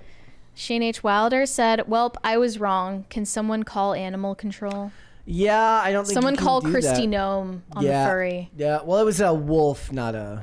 I guess if it was a Malamute. But that's a bad idea. Don't do that. Ulvin McGoth said, as someone in the goth and kink lifestyles, I can see that most of the trans people are really messed up or have a screwed up past that made them who they are. Well, interestingly, we're going to get into that in the next topic. Your name makes more sense now. True. Do one more. And Shane H. Wilder said, straight to jail. Sigh, I'm tired of these MFers. I believe that came through during the furry? During the one about... Chris Tyson, maybe? No, the other guy. This guy. Oh, yeah. This guy. Yeah, I think that came through during I just never want to see his face. Let's hold off on the rest. Let's come back after the fact. Shall we move on? Let's talk about all of the celebrity families that are going through feuds right now. Recently, Elon Musk did a podcast with Jordan Peterson, and one of the subjects that came up between them is Elon's strained relationship with one of his children, who now goes by the name Vivian and identifies as transgender. He said, quote, the woke mind virus killed my child. My son is dead. So let's hear it from Elon Musk about how he feels his son was brainwashed by the woke mind virus. Let's see if we can play this clip here. Hold on, guys.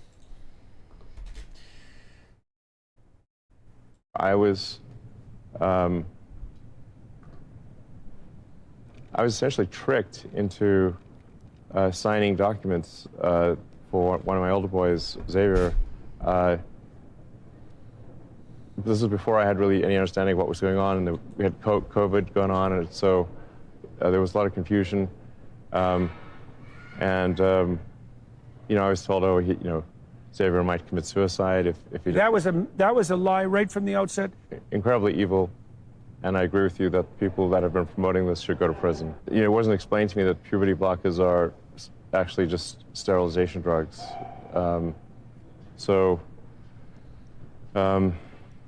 Anyway, and so I lost my son, essentially. They call it dead naming for a reason. Yeah, all right, so the reason it's called dead naming is because your son is dead. So my son Xavier is dead, killed by the woke mind virus. I'm sorry to hear that. Yeah. I can't imagine what that would be like. Yeah. So. Yeah, and there's lots of people in that situation now. Right. It's not pretty, and lots of demolished kids. Yes. Yeah, well, that's a good reason to be the final straw. All right, so I vowed to destroy the woke mind virus after that. Okay. Yeah, you can really see that it's a painful situation for Elon. I know he's not a super involved dad for a lot of his kids, but that would be painful for anybody. His child used to go by Xavier, born male, now identifies as female and goes by the name Vivian. They are 20 years old, and I saw a tweet from Peachy Keenan saying Xavier Musk was transitioned at Crossroads, a famous super progressive private school in LA, where most of the Hollywood elites, actors, and agents send their kids. Jack Black is an alum. And this is where Serafina Affleck now identifies as trans, named Finn, and J-Lo's non-binary daughter go. Long before it was trendy, Crossroads was forcing kindergartners to choose their own pronouns and announce them in class when they spoke. The place is super effed up. Epstein Island for the low, low price of $70,000 a year. Damn. So that sounds like a pipeline for kids to adopt identities like this. And it's very common. It doesn't have to be at a super expensive private school in LA. You can find that on the internet for free. And there's already going to be loads of identity issues when it comes to the kids of famous parents, right? Who are already going to have a lot of struggles and issues that the average person just doesn't have to deal with because they're dealing with being the children of famous people. Although now too, like the identifier thing is, it's a rite of passage in America, right? I mean, I think I've talked about this before, but it's like all of the other rites of passage have been completely obfuscated. We've had that discussion. I think we had the discussion before, like prom, bar mitzvahs, yeah. confirmations. Yeah. Now it's like, what gender do you want to be when you grow up? I want to be an asexual lesbian man. Yeah, I mean, we're all on the same page about that type of thing. But what I wanted to bring up here and discuss is it constructive for Elon to bring this to a public platform and talk about his kid publicly for a lot of people to discuss these private family matters? Yeah. Like, my instinct is that you shouldn't do that. And it's only going to deepen the rift between you and your son if you bring this onto a public platform. My guess would be that, the people who are super enamored and super deep into the culture war will say that this is what you have to do to bring awareness to this subject matter and to talk about it. But the people who aren't so, hell-bent on the culture war might tell you that if the goal here is to fix your relationship with your kids, that making this a public display isn't the best thing. I think there's a lot that Elon keeps private. It's interesting what he decides to make public about his personal life and his family, because I could see that pain on his face. And I was reminded of the fact that one of his children actually died as a baby in his first marriage with Justine Musk. He experienced a very early child loss, and now he feels probably like he's going through that all over again. But what's not going to help the situation is inviting the internet into that conversation, because now his child, who goes by Vivian, decided to release a public statement in response to what he said on the podcast on Threads, because some people still use Threads. Well, at least if your dad owns X and you hate your dad, you're not going to use X. Yeah. Why would you do that? Here's what the statement says from his child, Vivian. There's a lot of stuff I need to debunk, which I'll get into, but I want to start with what I find funniest, which is the notorious slightly autistic tweet. Here is the tweet in the screenshot. Elon said, Xavier was born gay and slightly autistic, 2 attributes that contribute to gender dysphoria. I knew that from when he was about 4 years old, and he would pick out clothes for me to wear like a jacket and tell me it was fabulous, as well as his love of musicals and theater. But he was not a girl. The thread continued saying, this is entirely fake. Literally none of this ever happened, ever. I don't even know where he got this from. My best guess is that he went to the Milo Yiannopoulos School of Gay Stereotypes, picked some at random, and said good enough in a last-ditch attempt to garner sympathy points when he is so obviously in the wrong, even in his own effing story. I did not have a love of musicals and theater when I was 4 because I was 4. I did not know what these things were. My earliest real experience with musicals was when my twin brother had a Hamilton phase in 8th or 9th grade and overplayed it in the car to the point where for a long time I swore off the entire genre. I never picked out jackets for him to wear. I was most certainly not calling them fabulous because WTF. I did not use the word fabulous when I was 4 because, once again, I would like to reiterate, I was 4. This is so obvious, I don't even think it warrants explanation, but apparently people believe this nonsense, so here I am. Honestly, this entire thing is completely made up, and there's a reason for this. He doesn't know what I was like as a child because he quite simply wasn't there. And in the little time that he was, I was relentlessly harassed for my femininity and queerness. Obviously, he can't say that, so I've been reduced to a happy little stereotype, effing along, to use at his discretion. I think that says a lot about how he views queer people and children in general. As for if I'm not a woman, sure, Jan, whatever you say. I'm legally recognized as a woman in the state of California, and I don't concern myself with the opinions of those who are below me.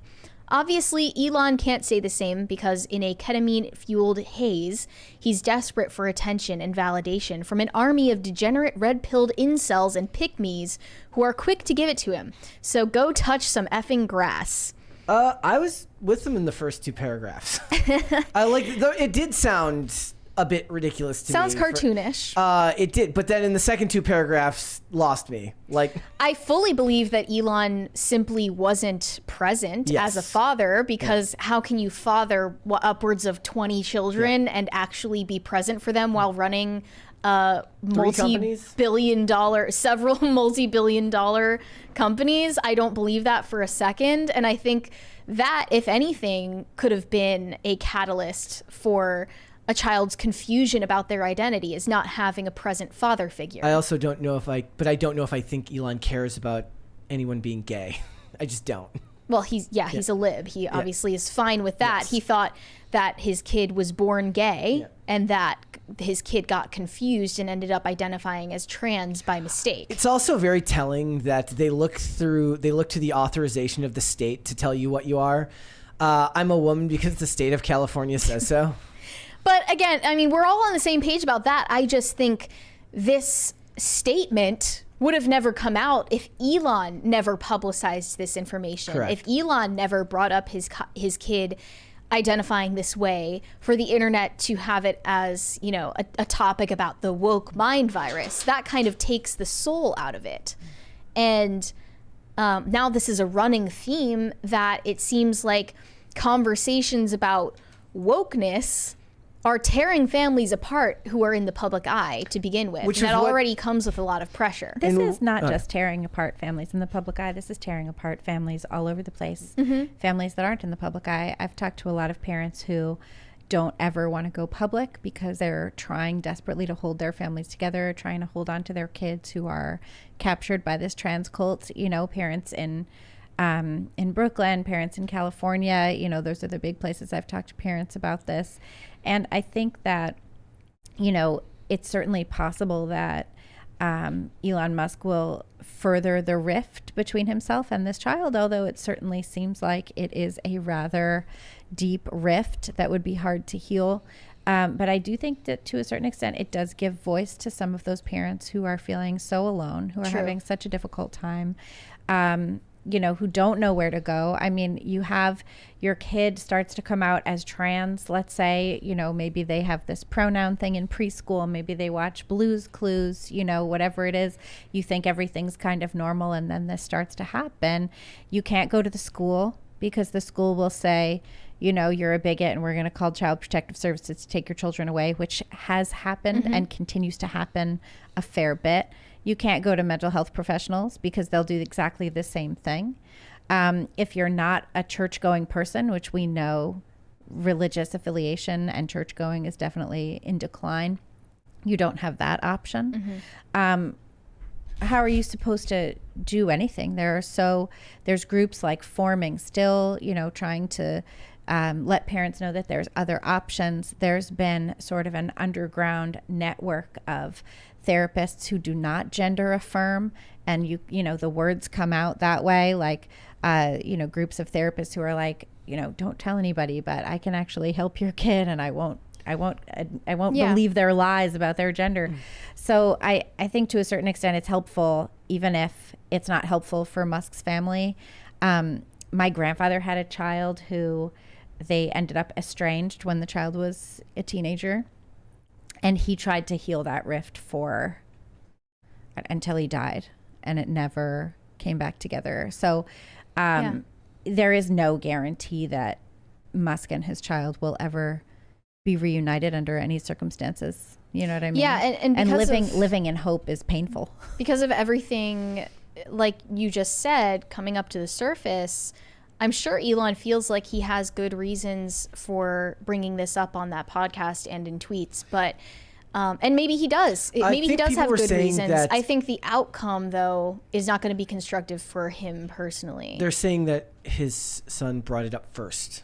That this was brought up first by them, and he responded. After he renounced the last name and, you know, that was like disassociated himself from his dad. Yeah, I see why he would feel that he has a right to talk about it publicly in that case. But it's clearly not going to do anything constructive for their relationship if they're ever going to have one again. And it's not even just the issues like this. It's other political issues. It has sometimes as simple as your political party affiliation and the stance that the party you affiliate with takes on certain issues. Jon Voight has come out and they were apparently going to reconcile at some point recently, but him and Angelina Jolie are once again fighting in the public eye over something as silly as their views on politics. And I do think it's silly. I think that your family should come first in a lot of respects. Jon Voight says, my daughter Angie is influenced by anti-Semitic people, and he calls his daughter ignorant. I don't know if this is something that needs to be said in the public eye. I think that you're sacrificing your relationship with your child just so that you can say this to the media, and I don't think that that's helpful. The fact that, you know, your daughter supports Palestine and you support Israel should never be something that can destroy your relationship, let alone enter into a public conversation. He should not be inviting people to have opinions about him and his daughter's relationship. This should not be public. It says that he addressed his and Angie's differing opinions on the Israel-Hamas war with him slamming Angelina Jolie as being influenced by anti-Semitic people. He says that he believes Angelina has been fed propaganda by the United Nations, where she once served as an ambassador for the UN's refugee agency. Again, these are all things that would be great to have a conversation with her in private. I don't know if it's doing your family any benefit, but the problem is like you said, that this correlates heavily with what's going on with your average everyday family as well. They're letting their political differences divide them and separate them.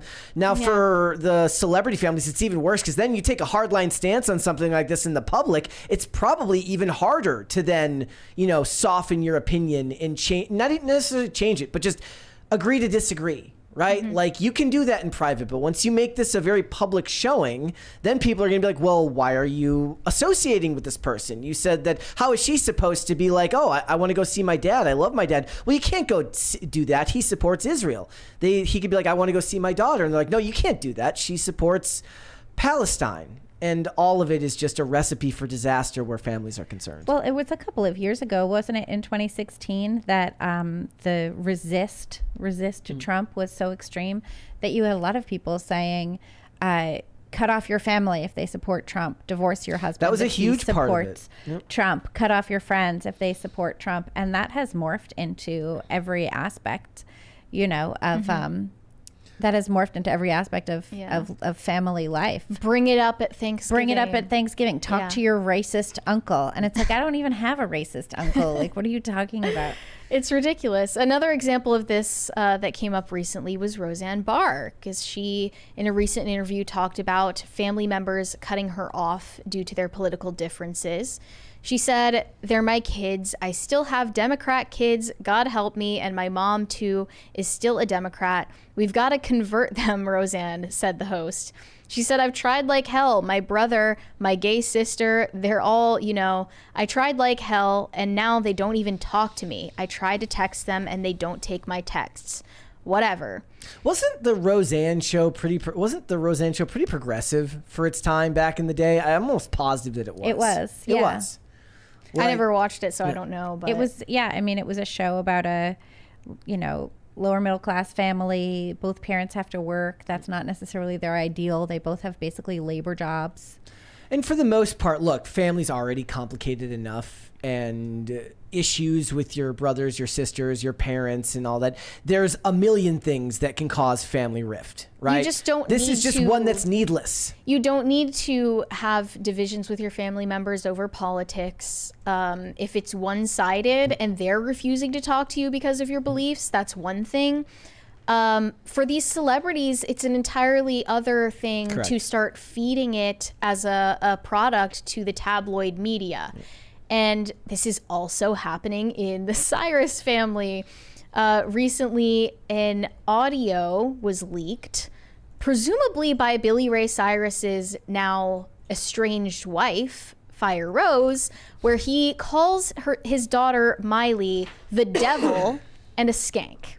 Let's listen to this. Here we go. Again, if this call had just never happened and never been leaked, then maybe we wouldn't have to worry about this. But here we go. You idiot. It's not 9:15. I needed to leave 2 hours ago. No, you didn't. You can still leave and get there in time. Get the fuck out of here. Please. I'm not in no place to go do a show.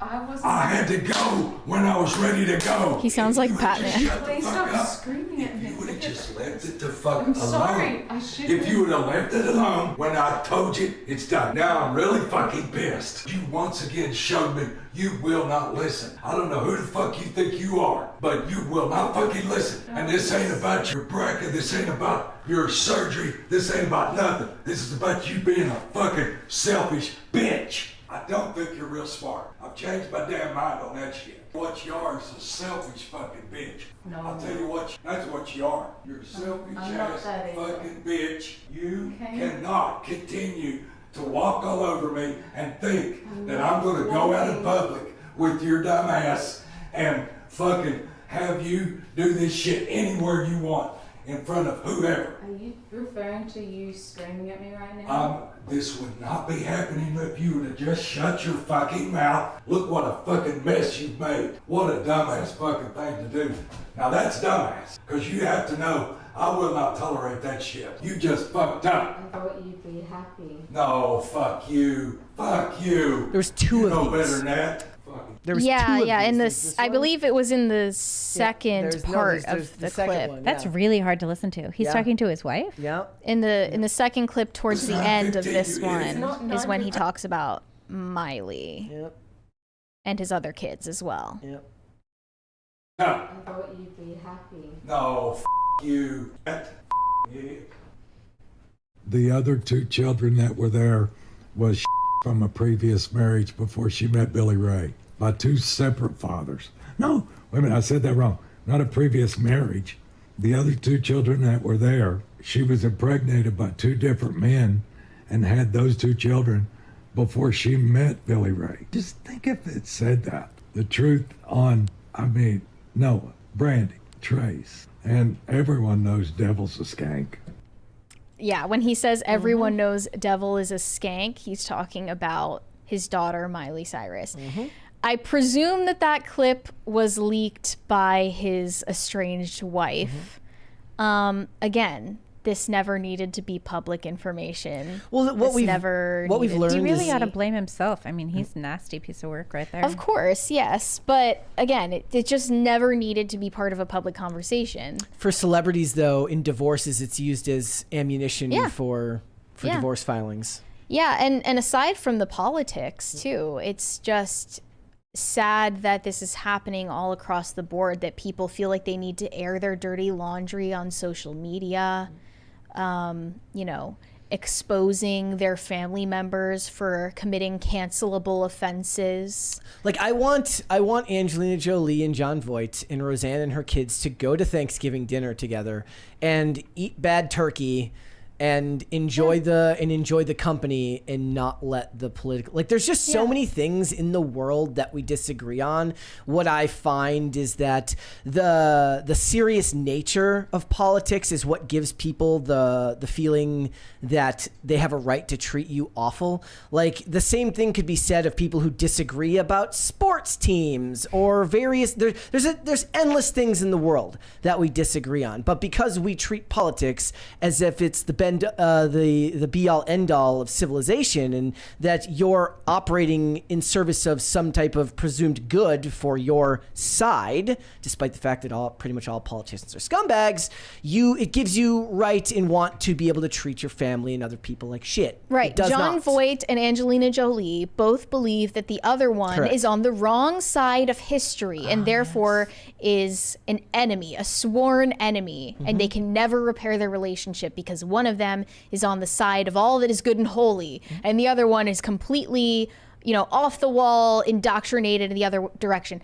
But that just should not be something that destroys familial relationships or friendships, for that matter, Correct. or marriages, whatever it may be. And it shouldn't be public. Both sides are guilty of it too. Like the decision is, at some point somebody's going to say something that you disagree with.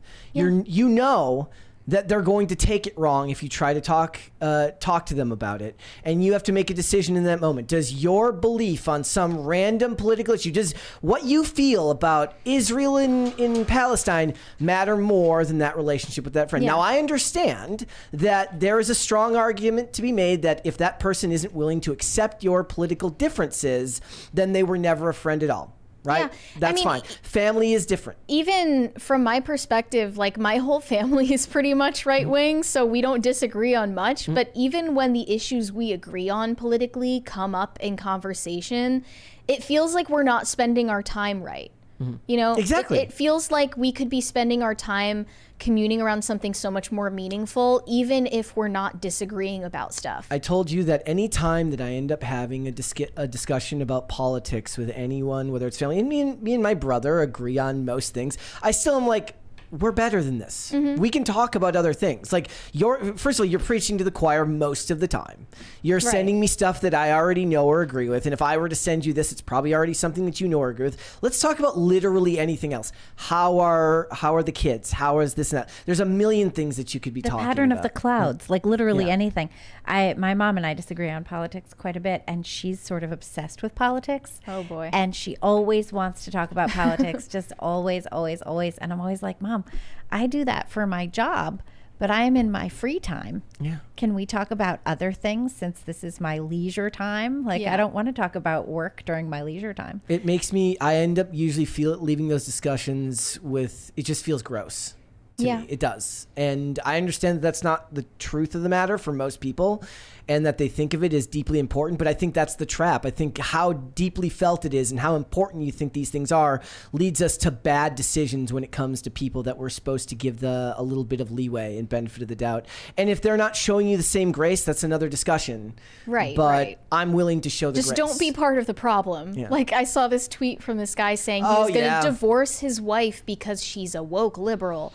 And there were people legitimately cheering him on. Thankfully, some people were telling him, like, bro, don't destroy your marriage because totally your wife is stupid. voting for Kamala. Like, that's insane. But there are just too many people who are engaging in this nonsense. And here's the thing. When you hear like a lot of people who are politically far left talk about their parents being this way, they'll talk about like, look, I had to do it, but I had to cut them off. And they say it as if it's valiant. And I forgave myself. Yeah, and they say it as if they're doing something valiant by doing so. No matter how important your political beliefs are to you, or even your religious beliefs, it's your familial relationships are important too, and those should be sacred. If your life falls apart tomorrow, neither Kamala Harris nor Donald Trump is coming to your door to greet you and tell you everything is going to be okay and comfort you. Well, it will be your family and your friends. It depends on how bad your life falls apart, because Trump does have a habit of calling people. Well, let's say 90, I would love for Trump to call me Let's say 99 times out of 100. Oh, how about this? If you do something wrong in your own life, if you make mistakes that require forgiving, it's not going to be Donald Trump and Kamala Harris. Like, as I've told you guys a million times, I'm in recovery, and I don't get to look to politicians for forgiveness or for comfort over my own mistakes. It's your family and your friends that have to show you that grace. So throwing those relationships away because you believe your political beliefs are more aligned with some type of moral good isn't helping anyone in your own life, which is why I always say you're better off focusing on what's immediately in front of you, the people that are actually in your life, and not these figureheads that you see on TV where politics has just become pro wrestling anyways. Well said. All right, let's read some super chats. Xerinx, I don't know if I said that right, said, remember Milo didn't see himself as a victim either, despite being one. Regarding Carano, she paraphrased a 2018 Auschwitz Museum tweet that's still up. Yes. Yes, but they don't like to talk about the context. They just want to say abhorrent statements. Shane H. Wilder said, as I said yesterday, what took Jimmy so effing long? Seems like damage control after it blew back in his face. You can't tell me he didn't know. I mean, at the very least, he knew about the Shadman art, okay, because it was on his living room wall. Mm-hmm. So maybe he needs to answer for that.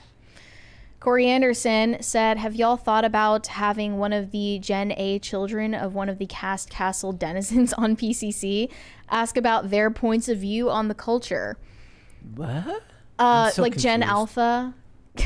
Have a member of Gen Alpha on the show. I don't think we're going to be doing that. Why? First, here's a better question. What age is a Gen Alpha? Isn't that like a minor? Yes, it is definitely born after 2012. That seems like a bad plan. First of all, we're not doing that. What makes you think that anyone from Gen Alpha would want to be on this show? That's the better question. And what makes you think that any of the parents would agree to that exactly, anyway, right? Even if we wanted to, which we don't. Also, this isn't. You don't always have exactly child-friendly content. No, most of the time not. Yep. Shane H. Wilder said, doesn't seem appropriate, Corey, given some topics. There you go. Perfectly reasonable response. Pat the Plumber said, I'm here. Now the show can begin. Well, thank you. Okay, I guess we'll just start over. Okay. So, guys, MrBeast. We're like a third of the way to the second crisis party, guys. I'm, again, just filling that into you for no apparent reason whatsoever. Thank you for that. Yes. Nebik27 said, Mary, I'm Mormon and from Utah. We don't all act like this. I know you enjoy disrespecting us, but quit generalizing us all. Did she? I don't think she said all. Act like what? I mean, I think that Mormonism is a false religion. I don't think it's disrespectful of me to say that because I'm not Mormon. I obviously think that your religion is false.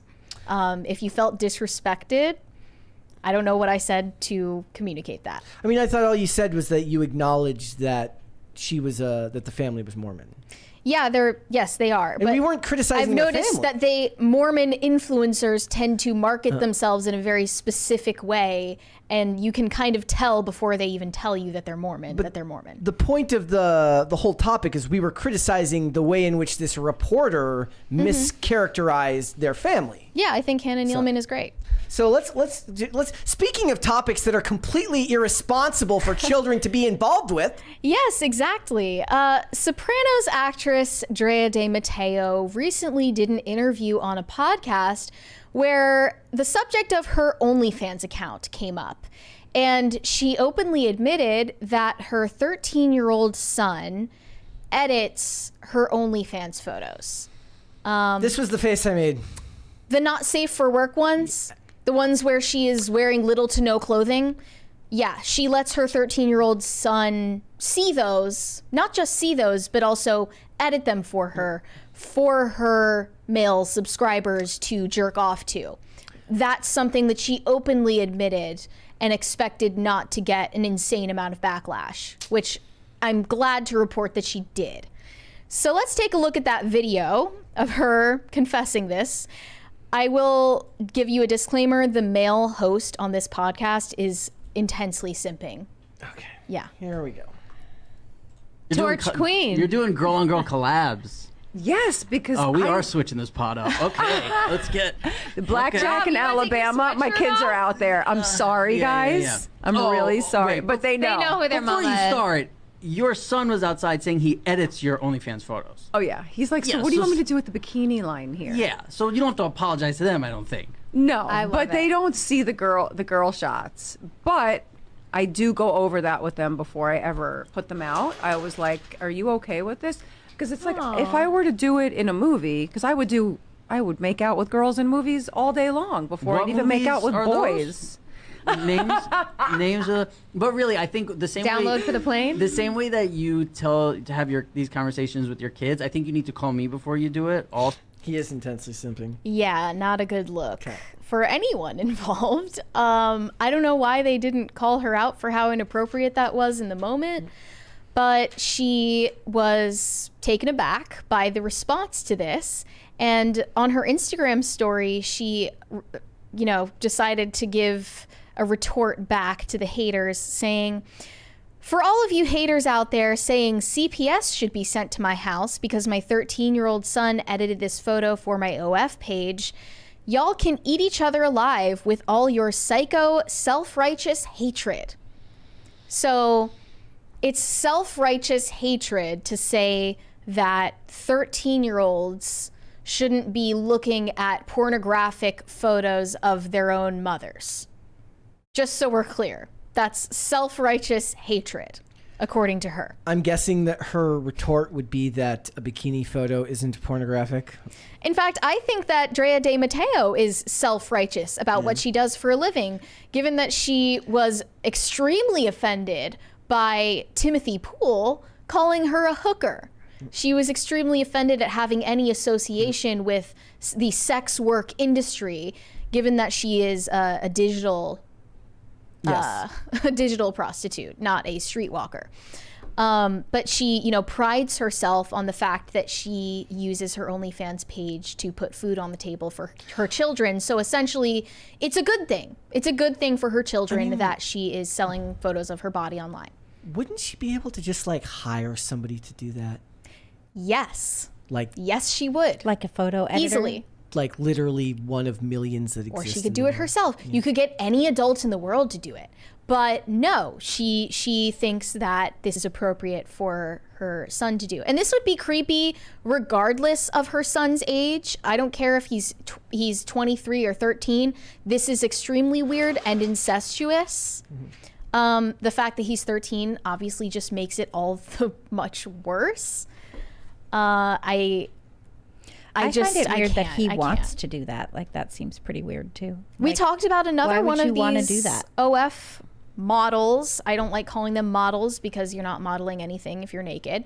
But another one of these women admitted that she has her 18-year-old son film her OnlyFans videos where that's gross. Yeah, is doing sexual acts. Gross. And that is just straight up incest. I don't care what anyone says. That is disgusting. It's degeneracy just knows no bounds. And people will really stand on business and say it with their whole chest on a public platform that they're doing this and involving their family in it. It's I feel wild. Like it's kind of just worse for the kid. I mean, if you're a kid and this is what you do, you're going to grow up and it's going to be weird for you that you did that. Yeah. That's just going to be weird. It's also strange that she mentioned how she asks for her children's blessing or permission almost before she posts something explicit on OnlyFans. She asked her kids, "Are you okay with this?" I would feel weird taking any money from my mom if I knew that that's what she was doing. I'd be like, you know what, Mom, I'm going to get a job and you keep that. They have no choice but to be okay with it because they're children under your care. They don't have a say. Right. Yeah. I don't even know where to, what about child labor laws? Shouldn't he be making money, right? Is he just doing this for free? Like the family influencer thing. Wasn't there a family influencer law? If 15%, right? Right.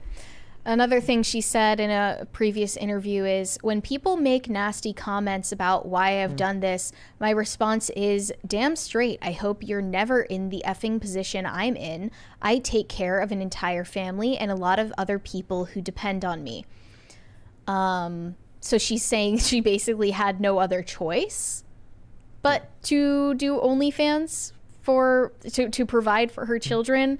I completely disagree. There are people who make it work all the time without doing digital prostitution to put food on the table. But also, if it's supposed to be empowering, I'm supposed to believe that you're doing this by choice and it's totally willing. One of the comments said, letting your child edit your OF is child abuse. Just imagine if a man said he let his daughter edit sexual videos of him, you should be in jail. I mean, the fact that you even need to make that comparison, make it a gendered issue, is crazy to me. It's obviously abusive no matter who is doing it. It would be seen that way, though. It would be if a male celebrity was to say this, it would be met with a completely different response. Yeah. And what's weird right now is that Drea De Matteo is on this press circuit talking about her political beliefs. She's taking photos in an American flag bikini in front of the Statue of Liberty and branding herself as some kind of right-wing mouthpiece because she is against vaccine mandates. And she's talking about how she lost opportunities in Hollywood for that reason. I've learned enough about Drea De Matteo. I don't need to know anything else. I'm not interested in any of her other opinions about anything she has to say. She's a creep. I don't know if what she did was illegal, but it probably should be. If it's not, it sounds illegal. And yes, CPS should be called. It was one of those stories where I read these and you just know that Hollywood loves to publish these types of stories because they seem like the ones that make you double take. Yeah. Just the headline itself. Is a shock value. There's a shock value. You to would it. hope she's just making it up for attention, but I don't think that's true because she doubled down on it. Yeah, and but it'll work wonders for her career because it will funnel more people in because again, the shock value of it will do that. Yeah. I mean, there are too many examples of people involving their children or other people's children in. Well, we've talked also about we've talked about Elizabeth Hurley talking about her son directing her sex scenes. We've talked about who was it? Ethan Hawke. Ethan Hawke directed sex scenes for his daughter in her movie. Yep, there's a whole list of this stuff now, and they take pride in it. Like they're not hiding it. They're not just casual about it. They take pride in it. Usually when these stories are told, it's done in a way that's supposed to be in a bit of a smug expression. You just don't get it. To you, the person who finds it weird or off-putting, they're like, oh, you just don't get it. Yeah, I can confidently say this woman needs Jesus. All right, let's go Super Chats. All right, Shane H. Wilder said, modernity hates anything close to traditional. My dad's parents moved in before I was born. They were elderly and needed the help. People found it odd. Well, yeah, multi-generational households are actually traditional.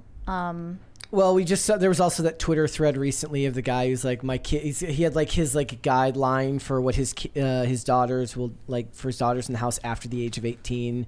Out by this date. I'd have to look it up again. I don't remember who. There's a move out date. Yeah. Well, basically, like you have to be doing this. You have to be in college. You have to do this. It was like and all then of these you specific wonder notifications. Why is my child a radicalized leftist who cut off contact with me and dyed her hair blue? My position is usually there's got to be a middle ground, right? Yes. Yeah. Yes. 100%. Well, if you teach your kid responsibility, ideally they grow up and say that they're looking forward to moving out and starting their own life. Yep. That should be just like part of their thing. You shouldn't have to force it. Yeah.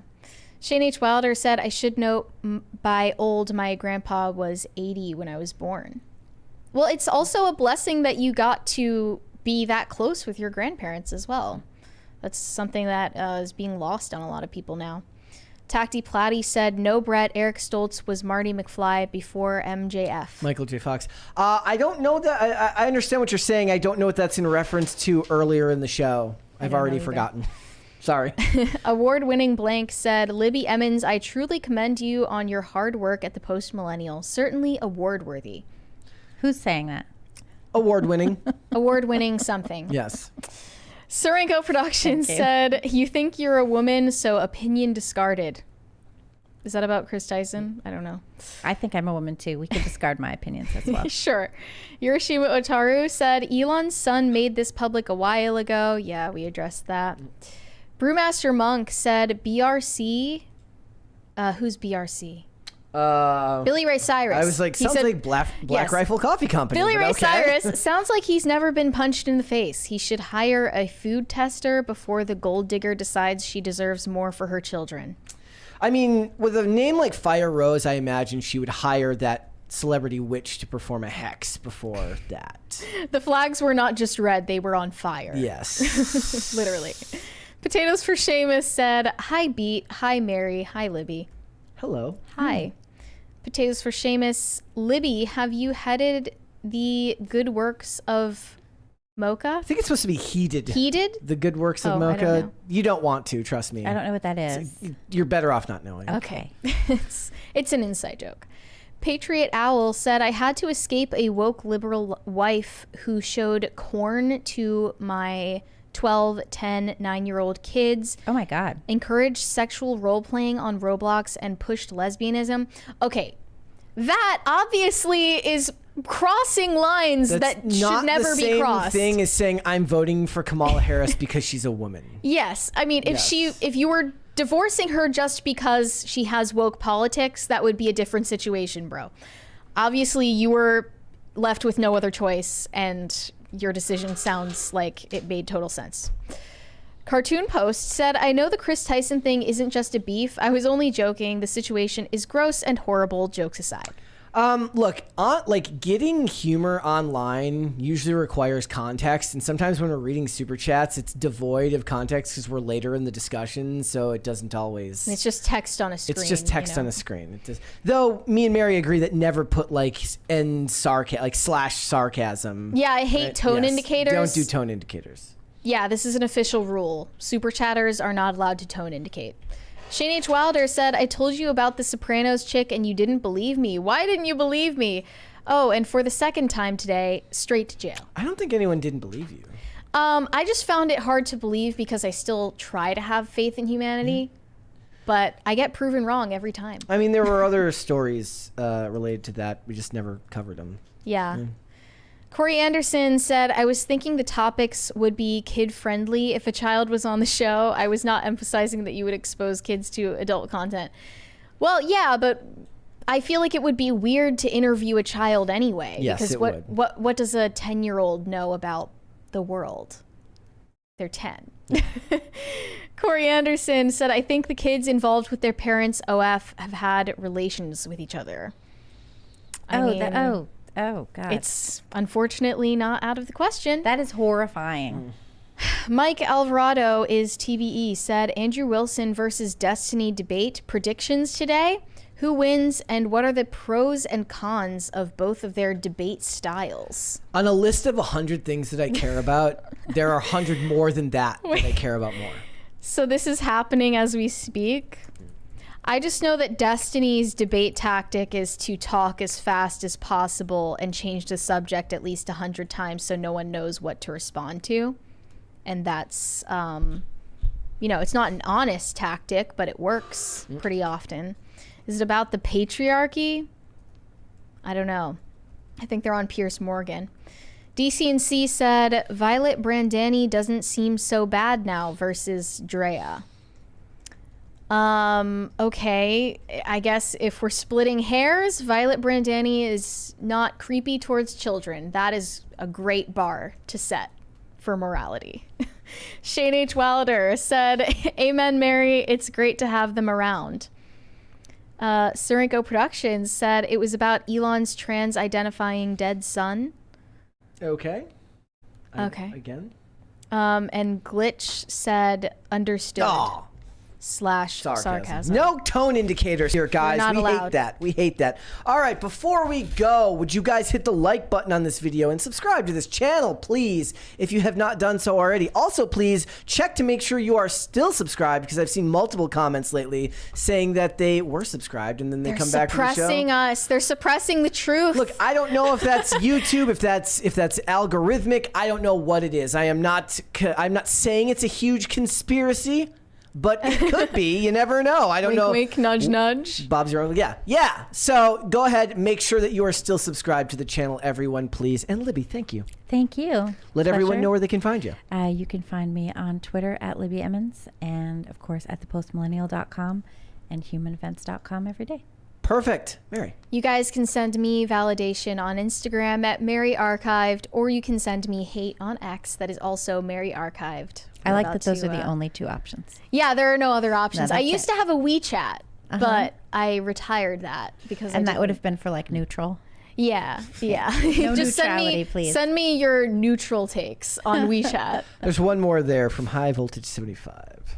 Libby, new regular Thursday guest. Let's go. Hopefully. For a little. Yes. We would love that. Until Phil is back. Yes. Yeah. In October. Yeah. And there's one more there from DCNC, and it's just a poop emoji.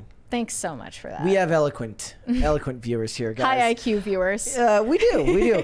All right, guys. And if you want to get us that second crisis party, you have until I do the outro to do that. So, guys, if you would like to follow me, I am on Instagram and on Twix at Brett Dasovic on both of those platforms. The show is here 5 days a week, Monday through Friday, 3 p.m. Eastern Standard Time. That is noon Pacific. We are on Amazon Music, Apple Podcasts, Pandora, and Spotify if you would prefer to listen rather than watch the this show. And if you want to follow the show on social media, we are on Twix at popculture_show, Facebook and not TikTok because we were banned, at Pop Culture Crisis, and on Instagram at Pop Culture Crisis Pod. Guys, we will be back with another episode tomorrow. We will see you. Oh, there's one more here. You want to read that one from Shane H. Wilder? I is high IQ.